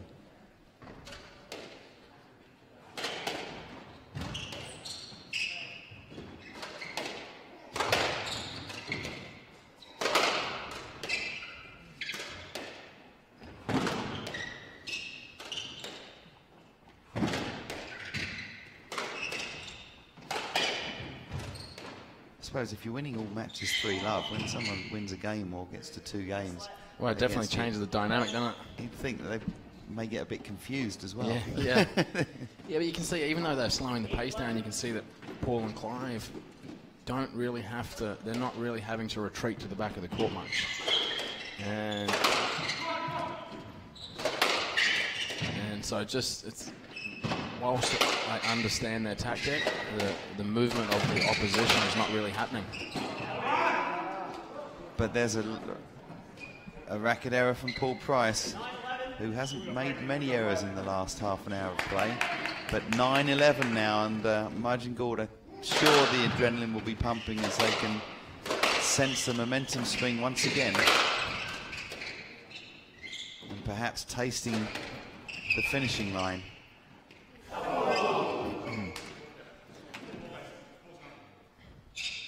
And Clive Leach saying the ball's gone, so the player's not allowed to check the ball, Matt. They have to throw the ball over to the referee. It's not through. So the point stands. So in double squash, if the ball is just split, then the point would stand. Obviously, if it's broken all the way through, it would be a let. And the player is just trying to work out what they want to do right now. And this is a huge time to have the ball changed as well. I think from a tactical perspective, it probably suits Paul and Clive to keep this ball. Keeps the pace of the game a little bit slower. Ball's a little bit, obviously a little bit flatter. The new ball would be flying, and immediately more pace would be in the game, wouldn't it? Yeah. And that would probably favour Mudge and Gould at this point. So they're keeping the ball. Gould is serving at 9-11.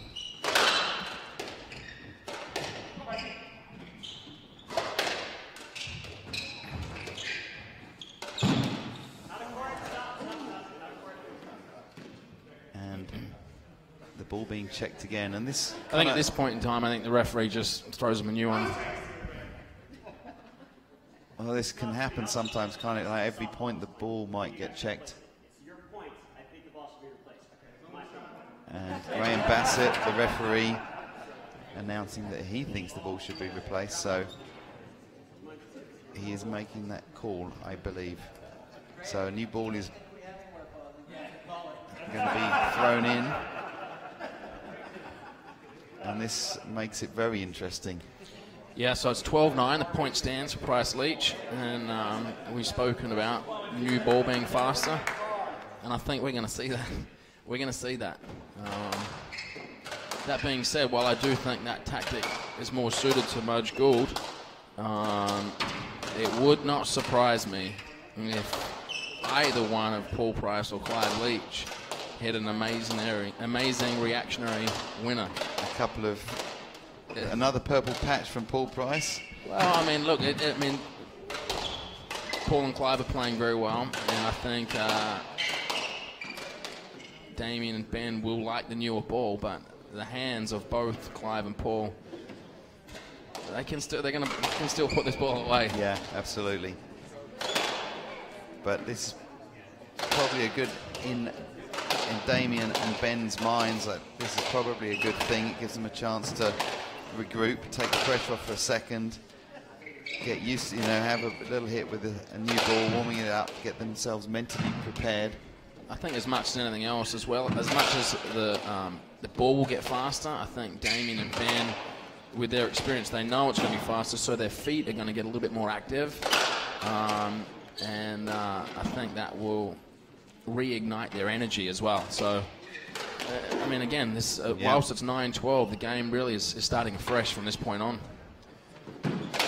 So, fascinating point in time.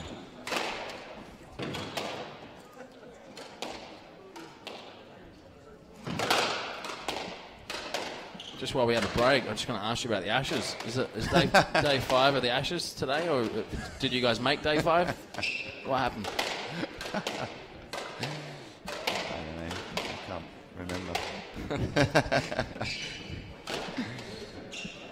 Yeah, it seems like we've only held the Ashes for about 3 weeks, and we're playing another tour. I thought we were meant to wait every 2 years. Of course, with the World Cup next year, it means the Ashes are squeezed in again. And we're saving ourselves for the World Cup, obviously. Yeah, well, that's all you can say right now, I guess. Thanks for that, Matt. Yeah. What's this button do here? Oh, it turns you off air. Perfect. Okay, so back to business here. Mudge and Gould leading 2-1, but trailing 9-12 in this fourth. Mudge just serving. Straight away, we see the pace being injected. And the new ball. 11-12? Is that what the referee called? Second, sir. That's what the referee called.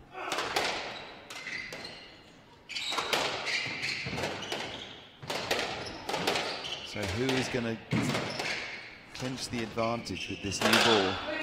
Straight away, you can see Mudgee he has more activity in his feet. He's eager to hit that ball, and I think that's when he plays his best. When his energy levels are high and he's confident and he's free-flowing. With a slow pace, he got a little tentative there. That's a let. No problem. Let's regroup here, boys. Well, Damien stopped the ball with his racket, didn't he? So I've got to say that he was able to hit it. And the decision's been made for the three referees making that majority rule. So 11-12 in the fourth game.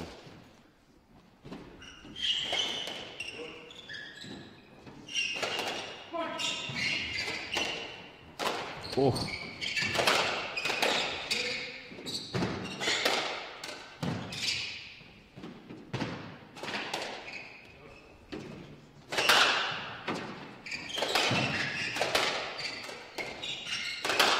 Here's the pace we're talking about, Matt. Both Mudge and Gould raising the level again.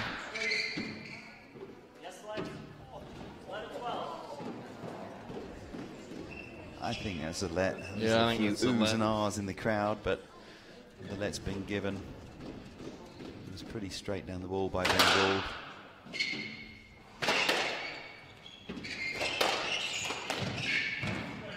That could be trouble.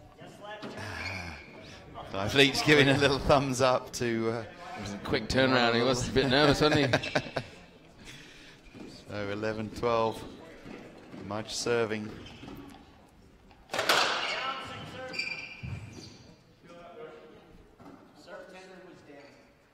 The appeal there. Service has been called down. Second serve.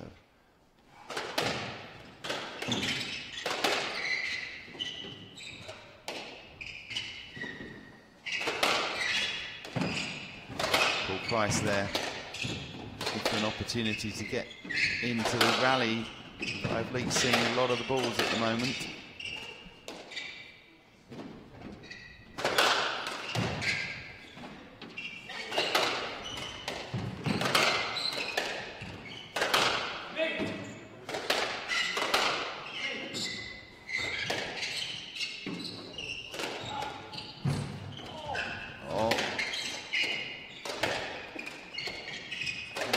Cross-court balls going from Mudge to Leach. Oh, that's a last second call there from Damien Mudge for Ben Gould to cover because the ball was so fast and went round all the corners, and Clive Leach nearly lost his head, but... We nearly lost it a couple of times there. So, a little regroup mentally here. Well, we had 3 or 4 lets in a row here. I think that's partly the tension of the score, the pace of the new ball. Unbelievable. I think the ball hit the hinge there, didn't it? I think it was in, yeah. The ball hit the hinge on the back door to bring Damien Mudge and Ben Gould to 12 all in the 4th, leading 2-1. 3 points away from the title. Briggs Cup champions 2013.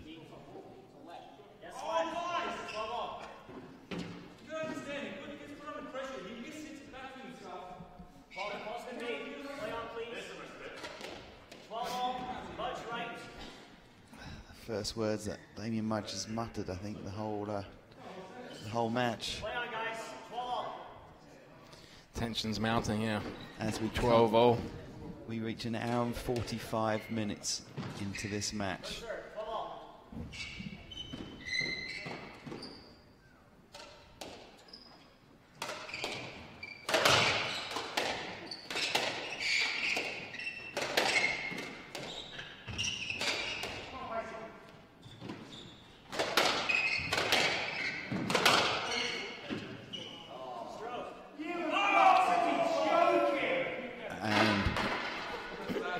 Stroke given there, and Ben Gould was so prepared for that.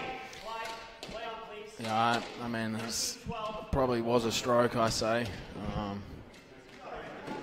Tough call at 12 all, but it's by the rules of the game, that is a stroke.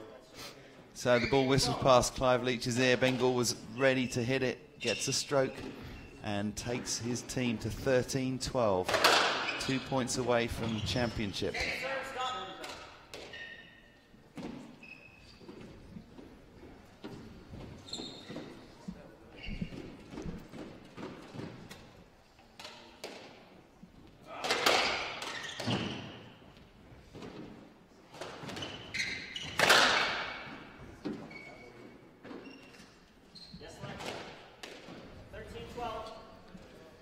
So tension high. Another let.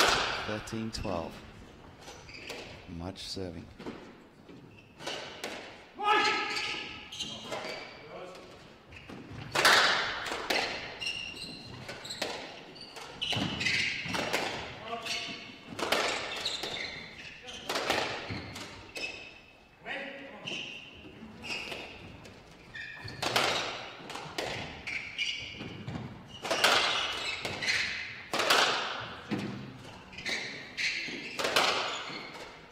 Clive absorbing tremendous pressure from both Mudge and Gould in this point. Getting Damien to the back of the court, relieving the pressure there, calling Paul onto the ball, and Another let.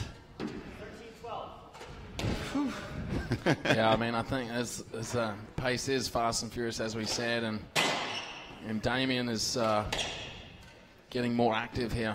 He's taking more of those balls that are coming around back towards the door. I think that goes to show that he understands this situation right now. And an appeal on the serve, but the ball's been called out. Second serve, Mudge serving.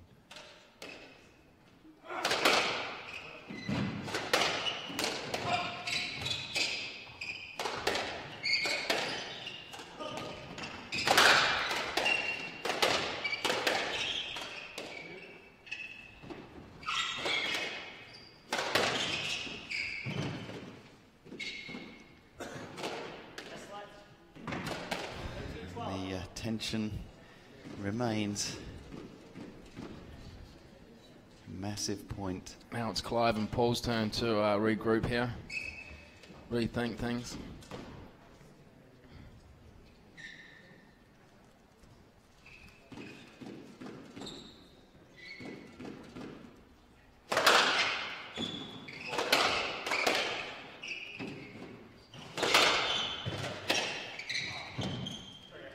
Some good pressure there on Damien by Clive Leach, just to kind of seesaw a little bit. Yeah, I think that's the kind of pressure, though, that Damien absorbs. He actually thrives off it, really. Yeah. Yeah.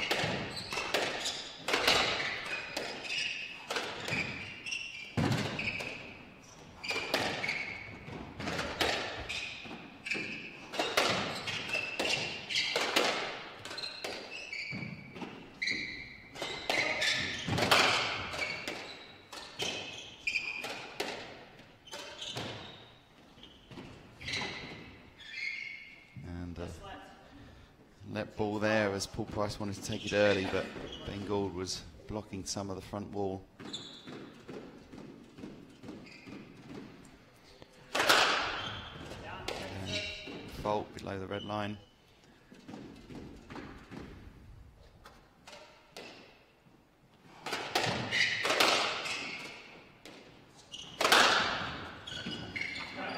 And that was classic Ben Gould there with a forehand volley with tremendous pace. Brings Mudge and Gould to 3 match points, 14-12.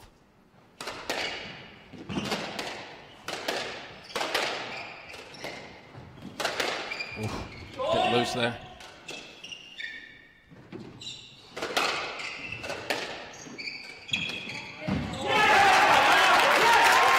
An incredible shot. Clive Leach pulls a point back for his team, bringing the score to 13-14. Clive Leach coming in to serve. Still match point for Mudge and Gould. You can hear the crowd getting involved now as well. It's another trademark first fault for Clive. And the whole stadium holding their breath.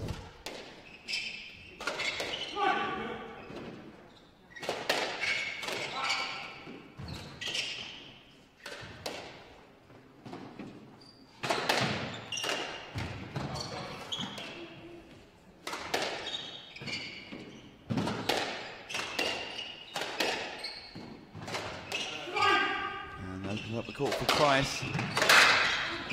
That was an extra octave in that pace. one. Adrenaline pumping in everybody's body now.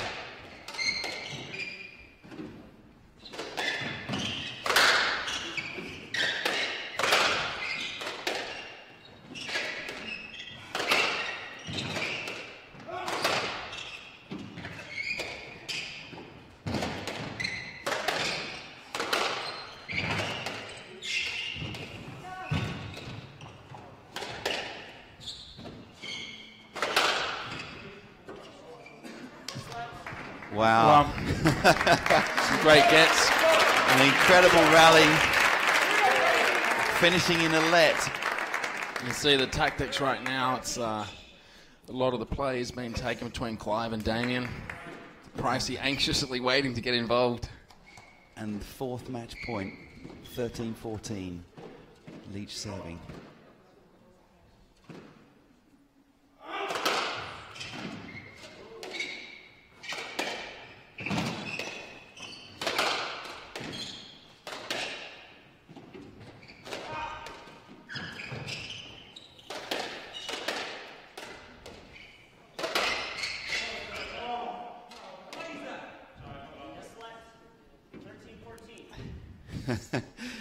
And another let called. There's a little opening there for Clive Leach on the backhand cross-court drop, but he didn't take advantage of it. So 13-14, Leach serving. Match point number 5.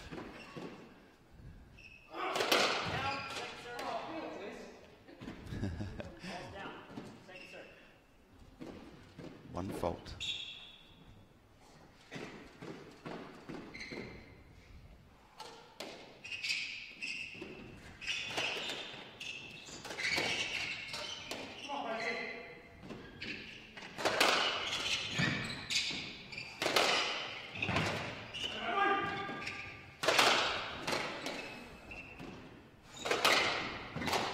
And there it is. Oh. Beautifully manoeuvred by Clive Leach to get Ben Gould out of position. Brings the score to incredibly 14-all. And we have a tie-break situation, sudden death. Match point, game point. Couldn't get more tense than this, Matt. Yeah, I mean, you can see, you can even see in the players, in their body language, trying to get themselves going. Match point number 6, but game ball, Leach serving. And fault. We knew he had another moment. 14-all.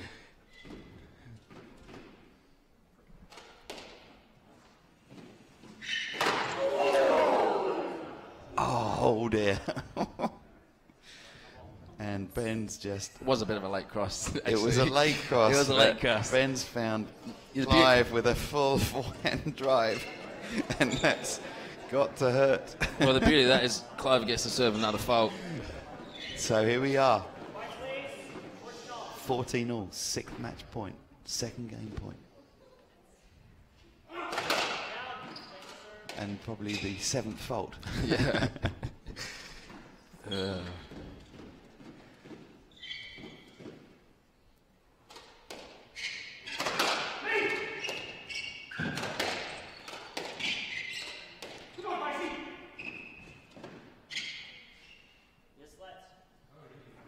And the tension builds. I'm going to lose count in a minute. What was that, 14-11? From 14-11, now it's 14-all again. Match point, game point.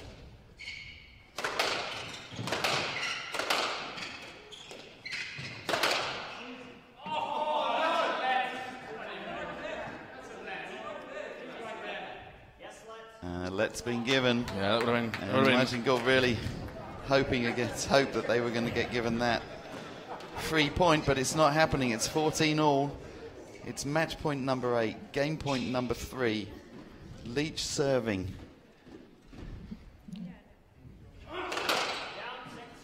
And a fault. Again.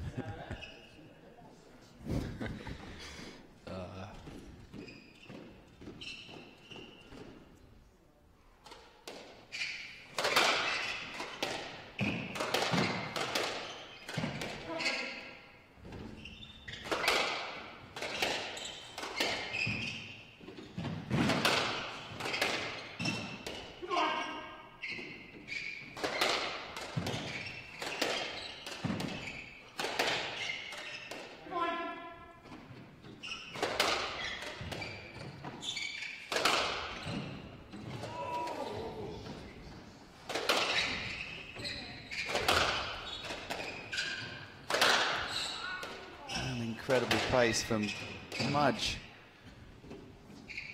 And an error. And after 1 hour 56 minutes of play, Price and Leach take the 4th game 15-14 on their 4th attempt, saving 8 match balls and taking the game to a 5th and deciding game. And I've barely got any breath left. Wow, I mean, that's great squash. little uncharacteristic there of Damien, but I think a lot of that is the pressure that Paul and Clive have been putting on him. And what a fantastic last 5 minutes of play there. Wow. Just going to get a drink.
Well, if anyone is still with us in Europe, what a treat you've had so far. Now just past 3 a.m. 10 p.m. local time. It's getting a bit like the US Open tennis, isn't it? Excitement, late night stuff. Well, it's been a great comeback from Paul and Clive. It swung both ways there. I do think that Paul and Clive had a lead there in the fourth, and then Mudgee and Gouldy clawed their way back, and just a couple of well fought out rallies there towards the end. But we have a fifth game. So they managed to weather the new ball. When the new ball was brought in, cost them a couple of points, but what an incredible finish to the fourth. We've barely recovered ourselves. And we have the excitement of the fifth and final game. It's fittingly going to 5 games with the world number ones and the world number twos.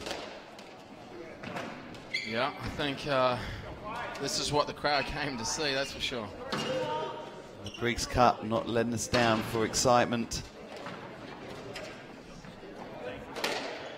So there'll be a little hitting of the ball to get their eye in again, ready for this fifth and deciding game. You keep mentioning the physical pressures this would put on, but I think right now just sheer will and determination will get these teams through this one. And probably the bonus at the end as well, the name on the trophy and some healthy prize money checks will be nice as well. Yeah, about $24,000 of prize money for the winners. So everything to play for here as we just turn over the 2-hour mark. Clive Leach serving, fifth game. Love all.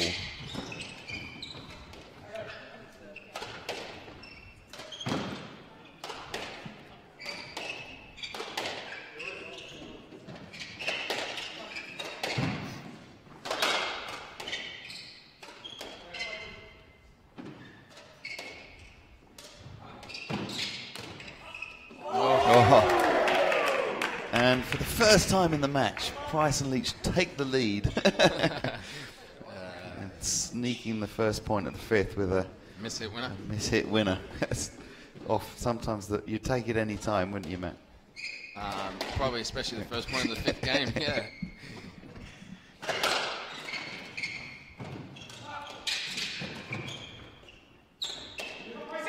You see how flat Damien and Ben are getting again. I think they really need to get their feet moving and up the energy level here.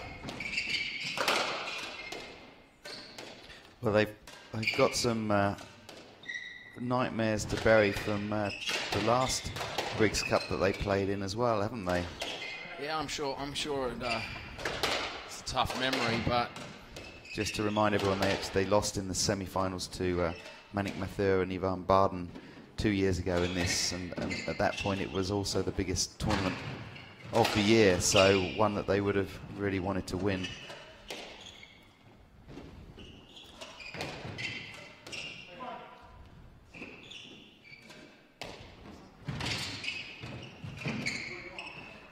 Paul Price controlling the point here beautifully, making Bengal cover the front to the back.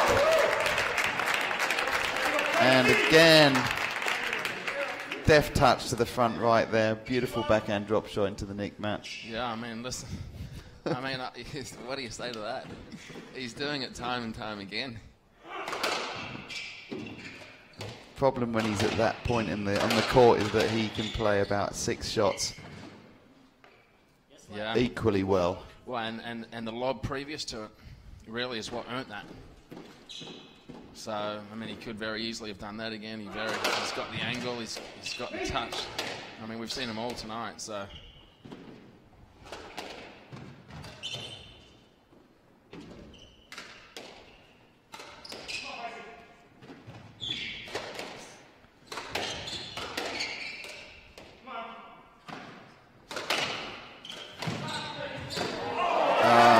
Clive Leach called for a let early there. He may get a let there, Matt. I think you can tell by the way he's asking that he knows it's probably not one. And no let sustained, so there'll be a little bit more conversation before Clive accepts that. Bengal ready to serve from the left box at 1-2 in the 5th game.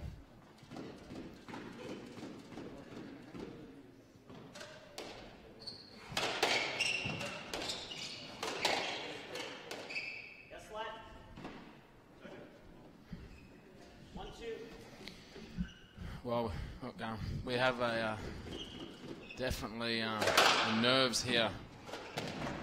We've got longer pauses between games. Oh, and there's Leachy. That's his turn to be on fire.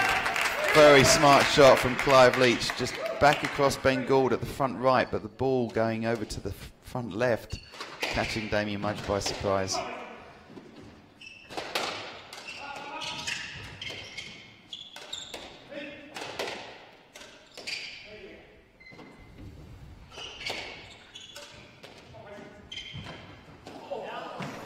And an error there from Paul Price, bringing the score back to 2-3. Damien Mudge serving from the left.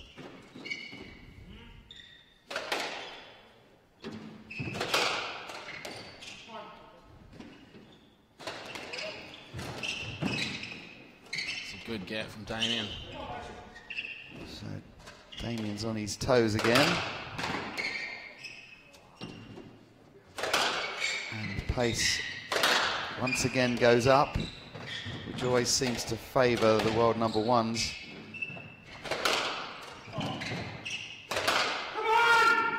Desperate yell.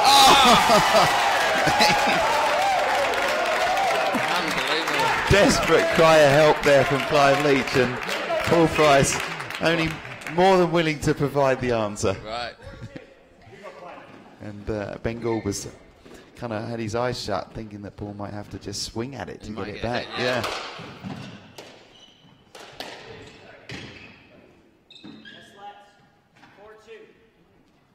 So the pressure mounts. Price and Leach finally getting their nose ahead in the match.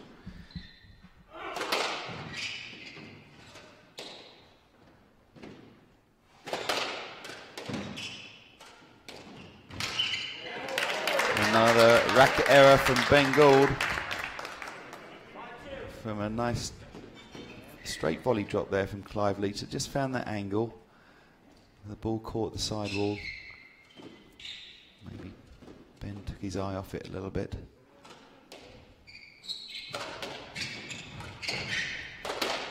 Well, we've talked about momentum the whole of this weekend, Matt, and how important that is and how much doubles has that momentum swing.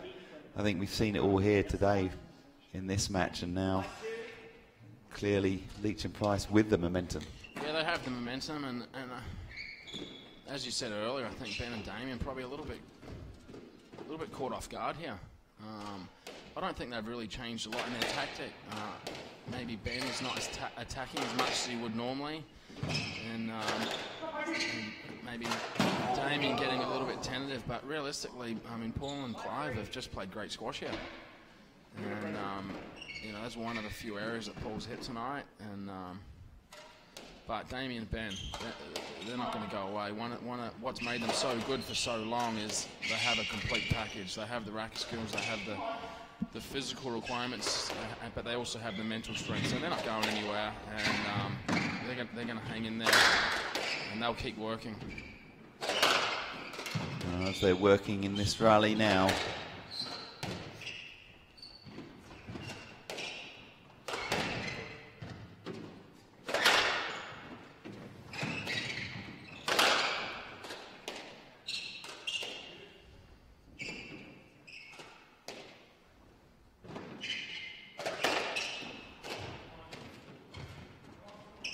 Yeah, it's a beautiful drop from Damien Mudge. Clive Leach attempting a three-wall boast nick, but it wasn't good enough, and Damien was right on that. And straight back across to Clive Leach's side of the court. Yeah, I like that when Damien brings in his counter punch. You know, he's waits and either earns it or somewhat there was sort of given a loose short ball, but he took his opportunity, that was for sure. Bringing the scores back to just 1 point in it in this fifth game.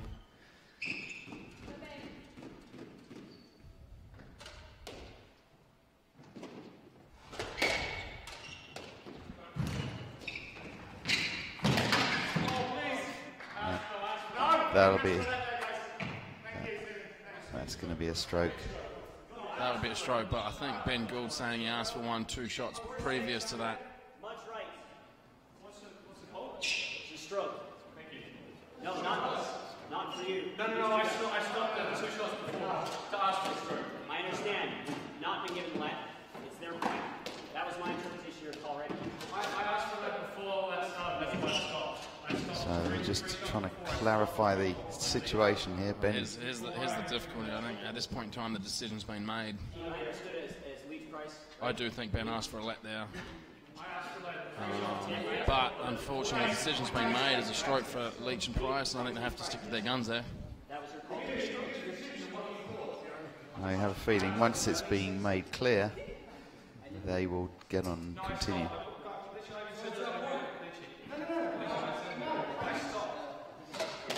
Clive being asked by Ben. And so it sounds like I believe that the call has been made for Ben asking for a let the 2 shots earlier. And they're playing a let. And they're playing a let. And at this point, every point is so crucial that making it clear. Okay, so there's a no-let. There's a no-let. And Ben's still trying to sell his case. Ben's still talking to Clive about it. Clive will carry on talking all night. It'll be time for breakfast in England at this point.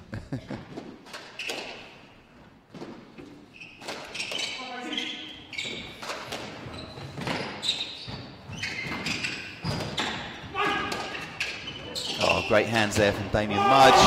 And a roll of the wrist there to play a fantastic inside-out reverse. It's like exhibition mode, isn't he? A little sway of the hips there somehow as well. And within a couple of seconds here, Price and Leach have got a nice little lead of 7-4 at the start of this fifth game, having come back from 2 games to love.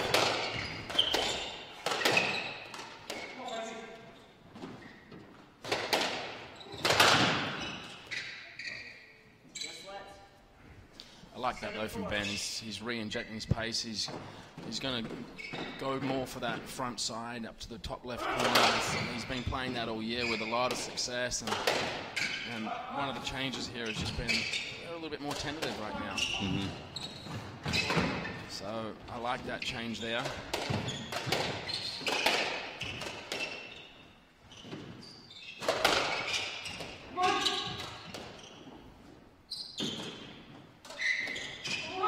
And that little edge, if Ben executes that forehand drop shot, it just touches the sidewall before the front there, Matt, and that makes it go short, changes the direction. Gets that heavier ball spinning a little. So Price serving from the left, 7-5.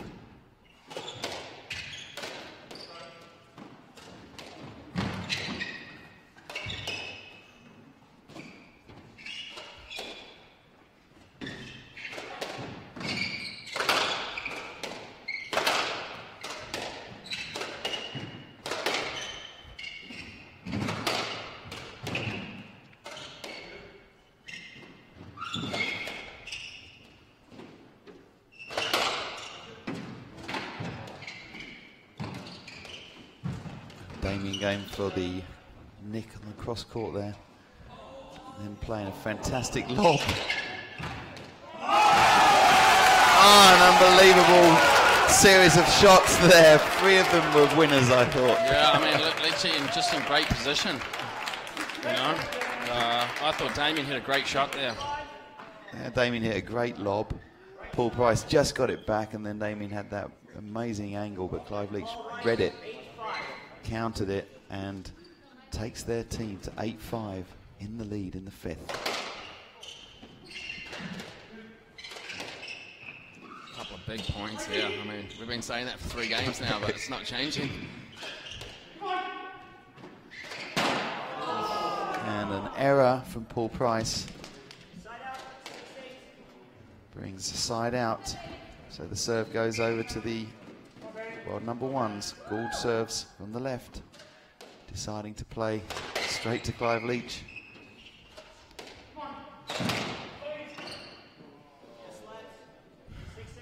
Oh, you got a crowd putting some pressure on the referees as well. I think that's a let. Ben's proven he's quick enough to get those.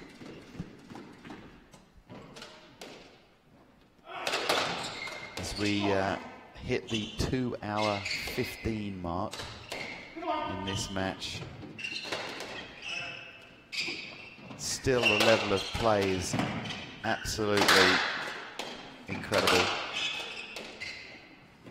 If anything, the level of play's actually gone up. I think you're right. I think the last hour has been incredibly focused doubles. Just the array of shots we've seen. Paul Price just in a world of his own at times, and another beautiful fake backhand trickle boast that time, a little Aussie trickle boast, bringing 9-6 in the 5th game.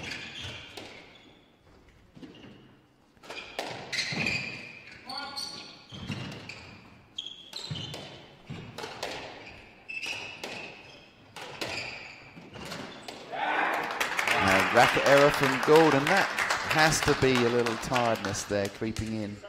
I think it's he's actually been getting frozen out a little bit of this game, and so he's maybe a little bit flat-footed there, not quite mentally alert. 2.25 hours of work has got to pay its toll. But it's the same for everyone out there, and now another error. 11-6. Price and Leach just seem to be getting a little down on themselves here. I think they need to. This is good. Just good move by Gouldy just to pull him aside and reignite things there. So the world number 1's in big trouble now in the 5th game.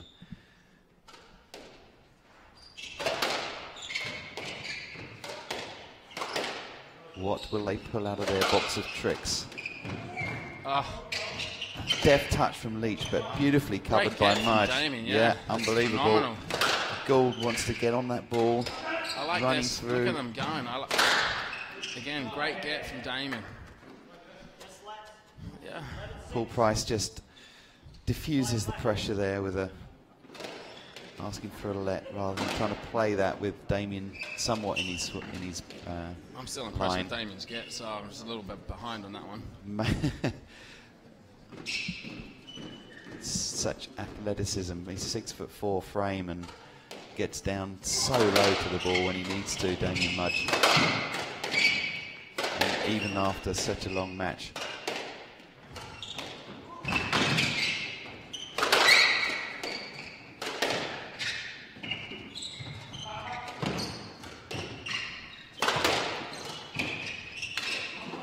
Oh, no. That's extraordinary. I think that is just nerves. No, I mean pressure, nerves. It's just a extraordinary mistake there for Mudge, but that brings Leach and Price to 12-6 in the 5th. Incredible comeback.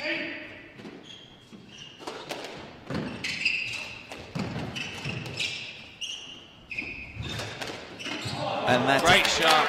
Brilliant shot from Damien Mudge. As the ball comes over his shoulder, his racket was ready and prepared. It's the best way to recover from the previous rally. Yeah. Hopefully that'll settle him down. Gives him some confidence again. So Price comes into serve at 12-7 in the 5th.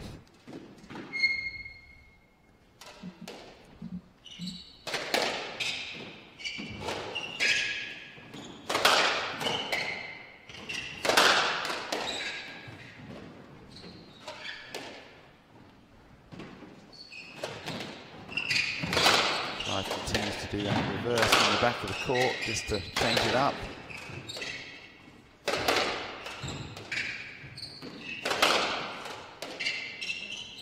Just absorbing, gets down to that very well. Great touch by Mudgee. An incredible touch from Mudgee, followed by a blistering pace by Ben Gould. Brings them back to 8-12. Can you predict what's going to happen next? Let someone cramp up and sit in the back corner while the other plays a rally out or something. It'll look like they're still pretty. Gould serving at 8-12.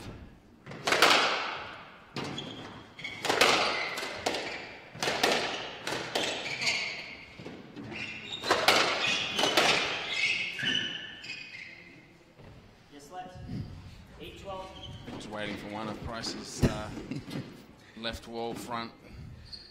Well, you just never know if Paul Price is in the middle of the court on his forehand what's going to happen, do you?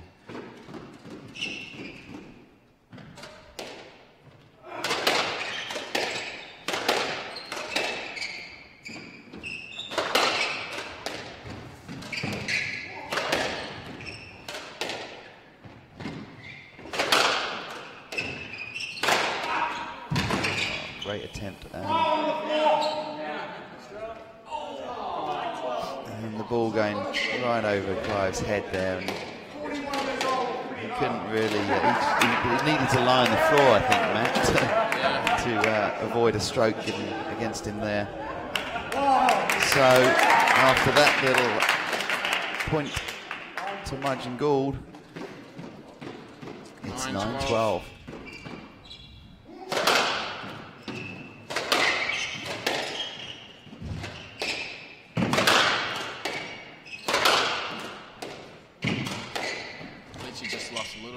On some of these cross-court lobs, that's a better one. Moving again. Great communication from Price and Leach there. He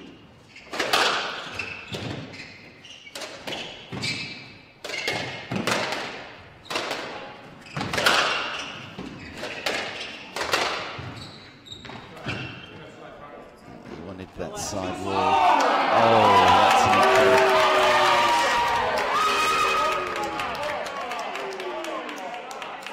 There's a lot of disbelief there.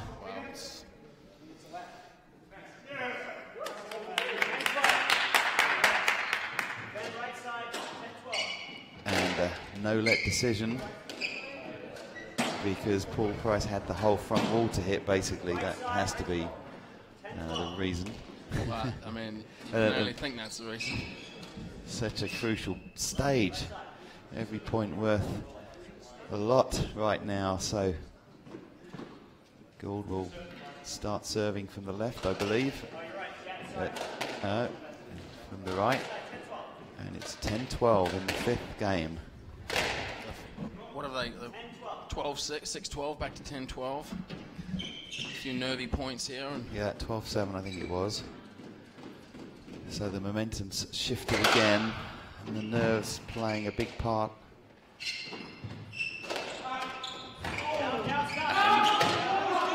And there's going to be an appeal.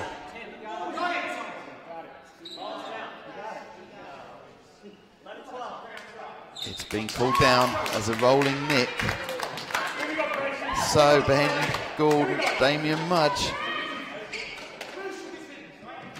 1 point behind. 11-5.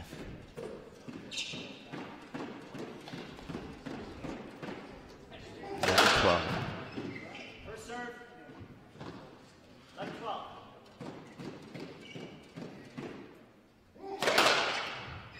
Second serve. Out.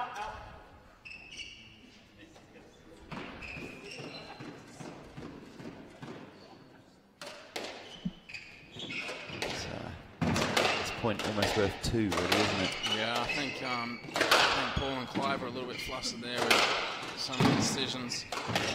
But hopefully, it seems here they've got a little bit more fired up. And Ben saying it hit the top of his head. It has to be a let.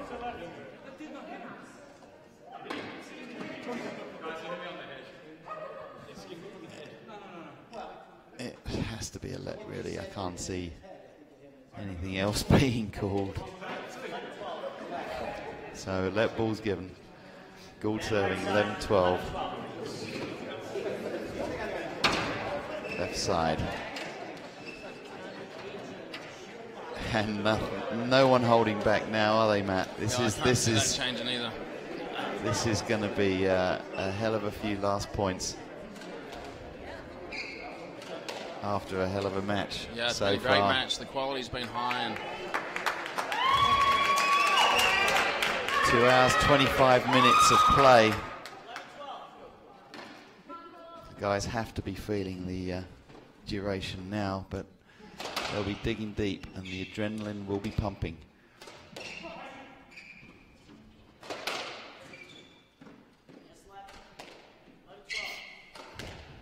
can't help but think that Paul Price is going to hit another one of those hot streaks right about now. He's going to be firing himself up for it, isn't he?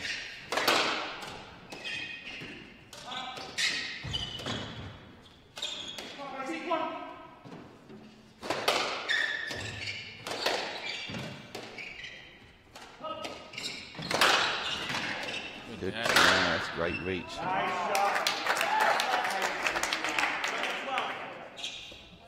Let ball being given there. As the ball whizzed past Damien's feet and Paul Price's racket.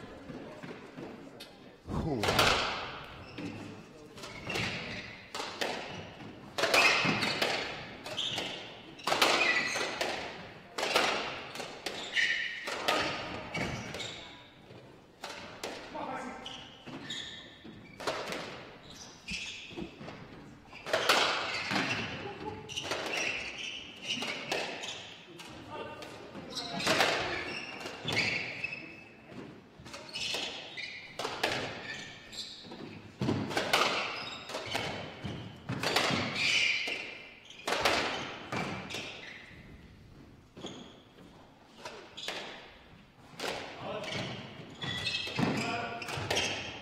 Testing Leach there with a hold on the lob by Damien Mudge.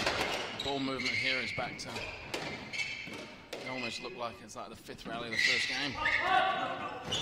Great pickup from Gould. Oh, and an error. Clive Leach looks like he's limping a bit there, but that's a point to Price and Leach. 11-13. Brings them to 13-11, but it's Mudge serving.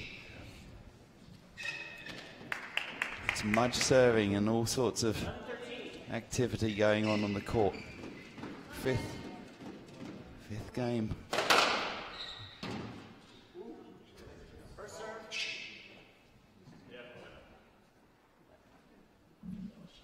So this makes it very interesting, Matt, because I think Clive's movement's going to be restricted here. I'm not sure what actually happened to him there. Maybe it's, you know, it seems could be cramp. We've been playing 2 hours, 28 minutes. It could be cramp.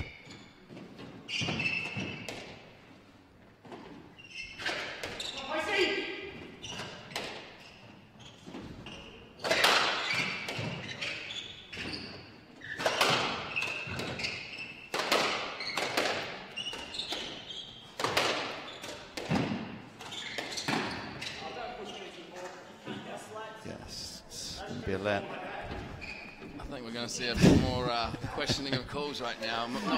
Not for no other reason other than just nerves, really. Yeah, the pressure out there must be phenomenal now, and the crowd can sense that.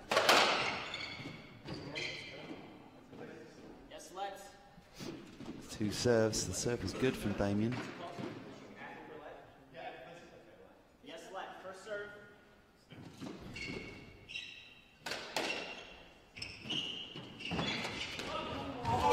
Oh my goodness me!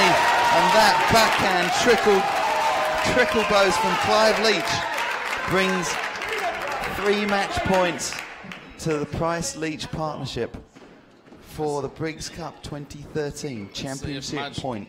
Gould can do what Price-Leach did in the last game.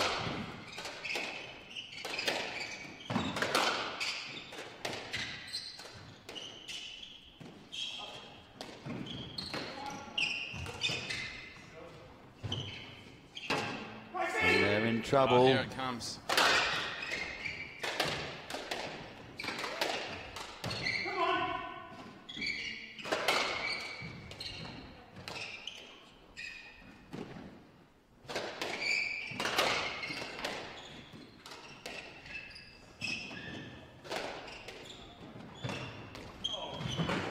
And Price, he's on it. And he's held Gouldy, taking him to the back. And he's on it again.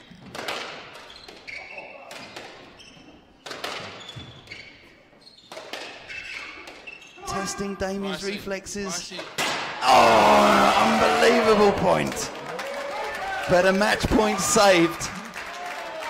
And Ben Gould stretching his calf muscle. I think you have 3 players cramping right now.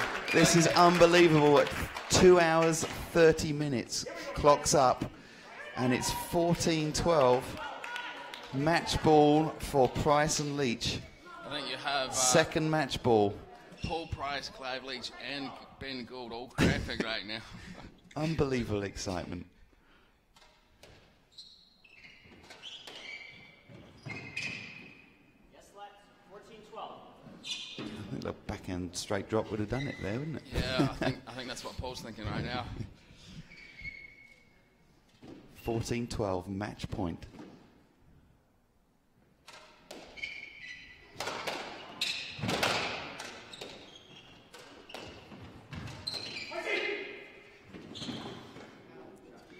And a safety let called, which just adds to the tension build up here as the 3rd attempt for match point for Price and Leach. 14-12.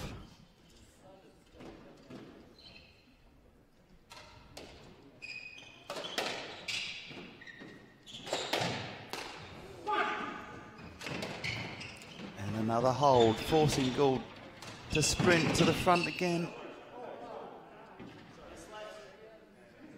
And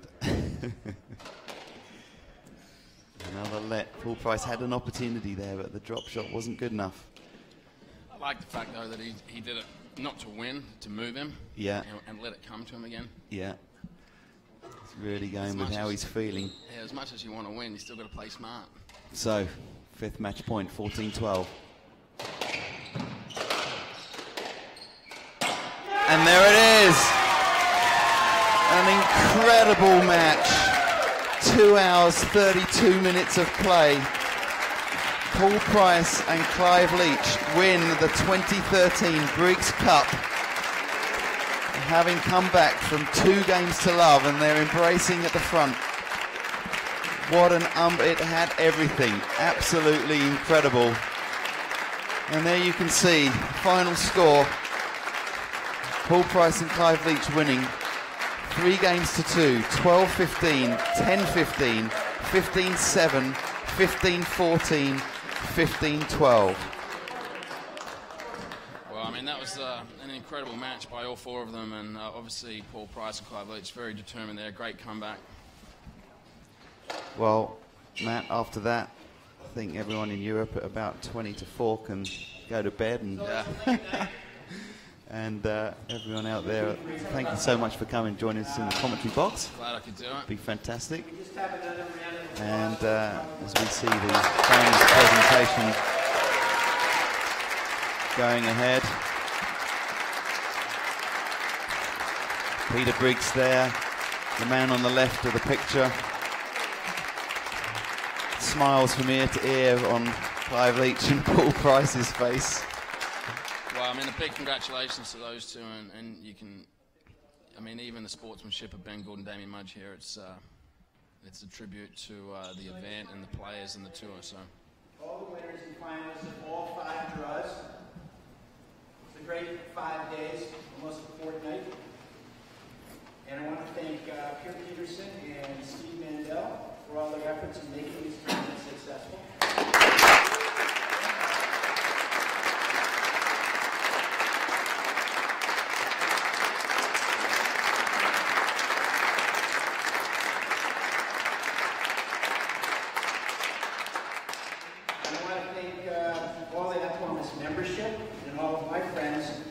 Generosity and goodwill make this tournament and City Squash so I feel special. So late night, God bless you all, drive safely, and another round of applause for fabulous.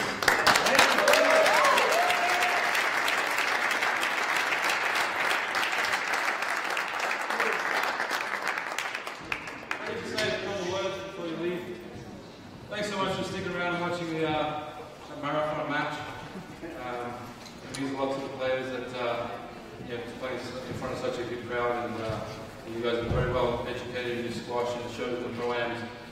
To all the pro-am players, thank you so much for a massive support. I think there was something like 65 players. So you give yourself a round of applause for that.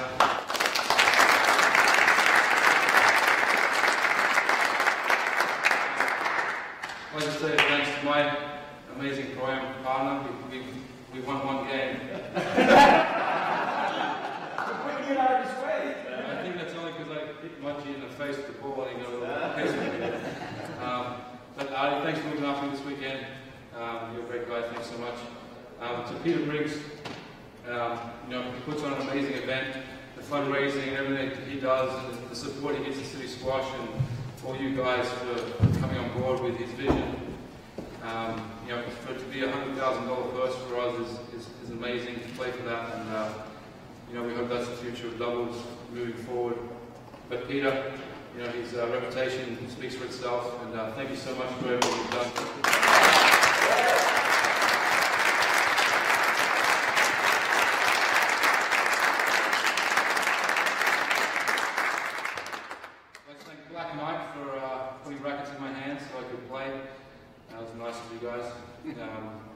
And to Clive, he played unbelievable tonight. It was a huge effort, and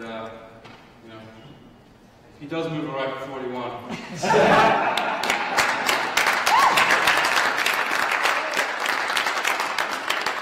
And to you guys again, thanks so much. All the sponsors, City Squash, we raised some good great money for those guys. And, thank you all for the support. I think this will be my last Briggs Cup, unfortunately, so it's nice to win the trophy one more time before I move back to Australia next year. And so thank you so much for all the support. I've been playing here since my singles days, since I was 21. I think I've come here every year since, and it's always welcoming, and you guys have treated the players so well. And thank you for your friendships and your hospitality over the years. So thank you very much.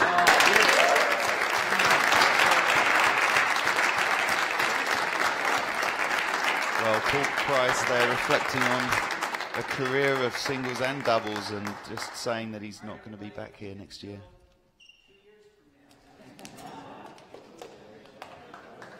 And, well, that's it.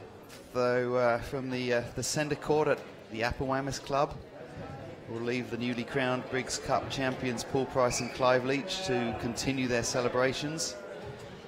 The PSA Squash TV coverage will resume in the new year with the JP Morgan Tournament of Champions 2014. This is Chris Walker bidding you farewell. And if I can leave you with some solid advice from a legend of the game, Hashim Khan, keep eye on ball.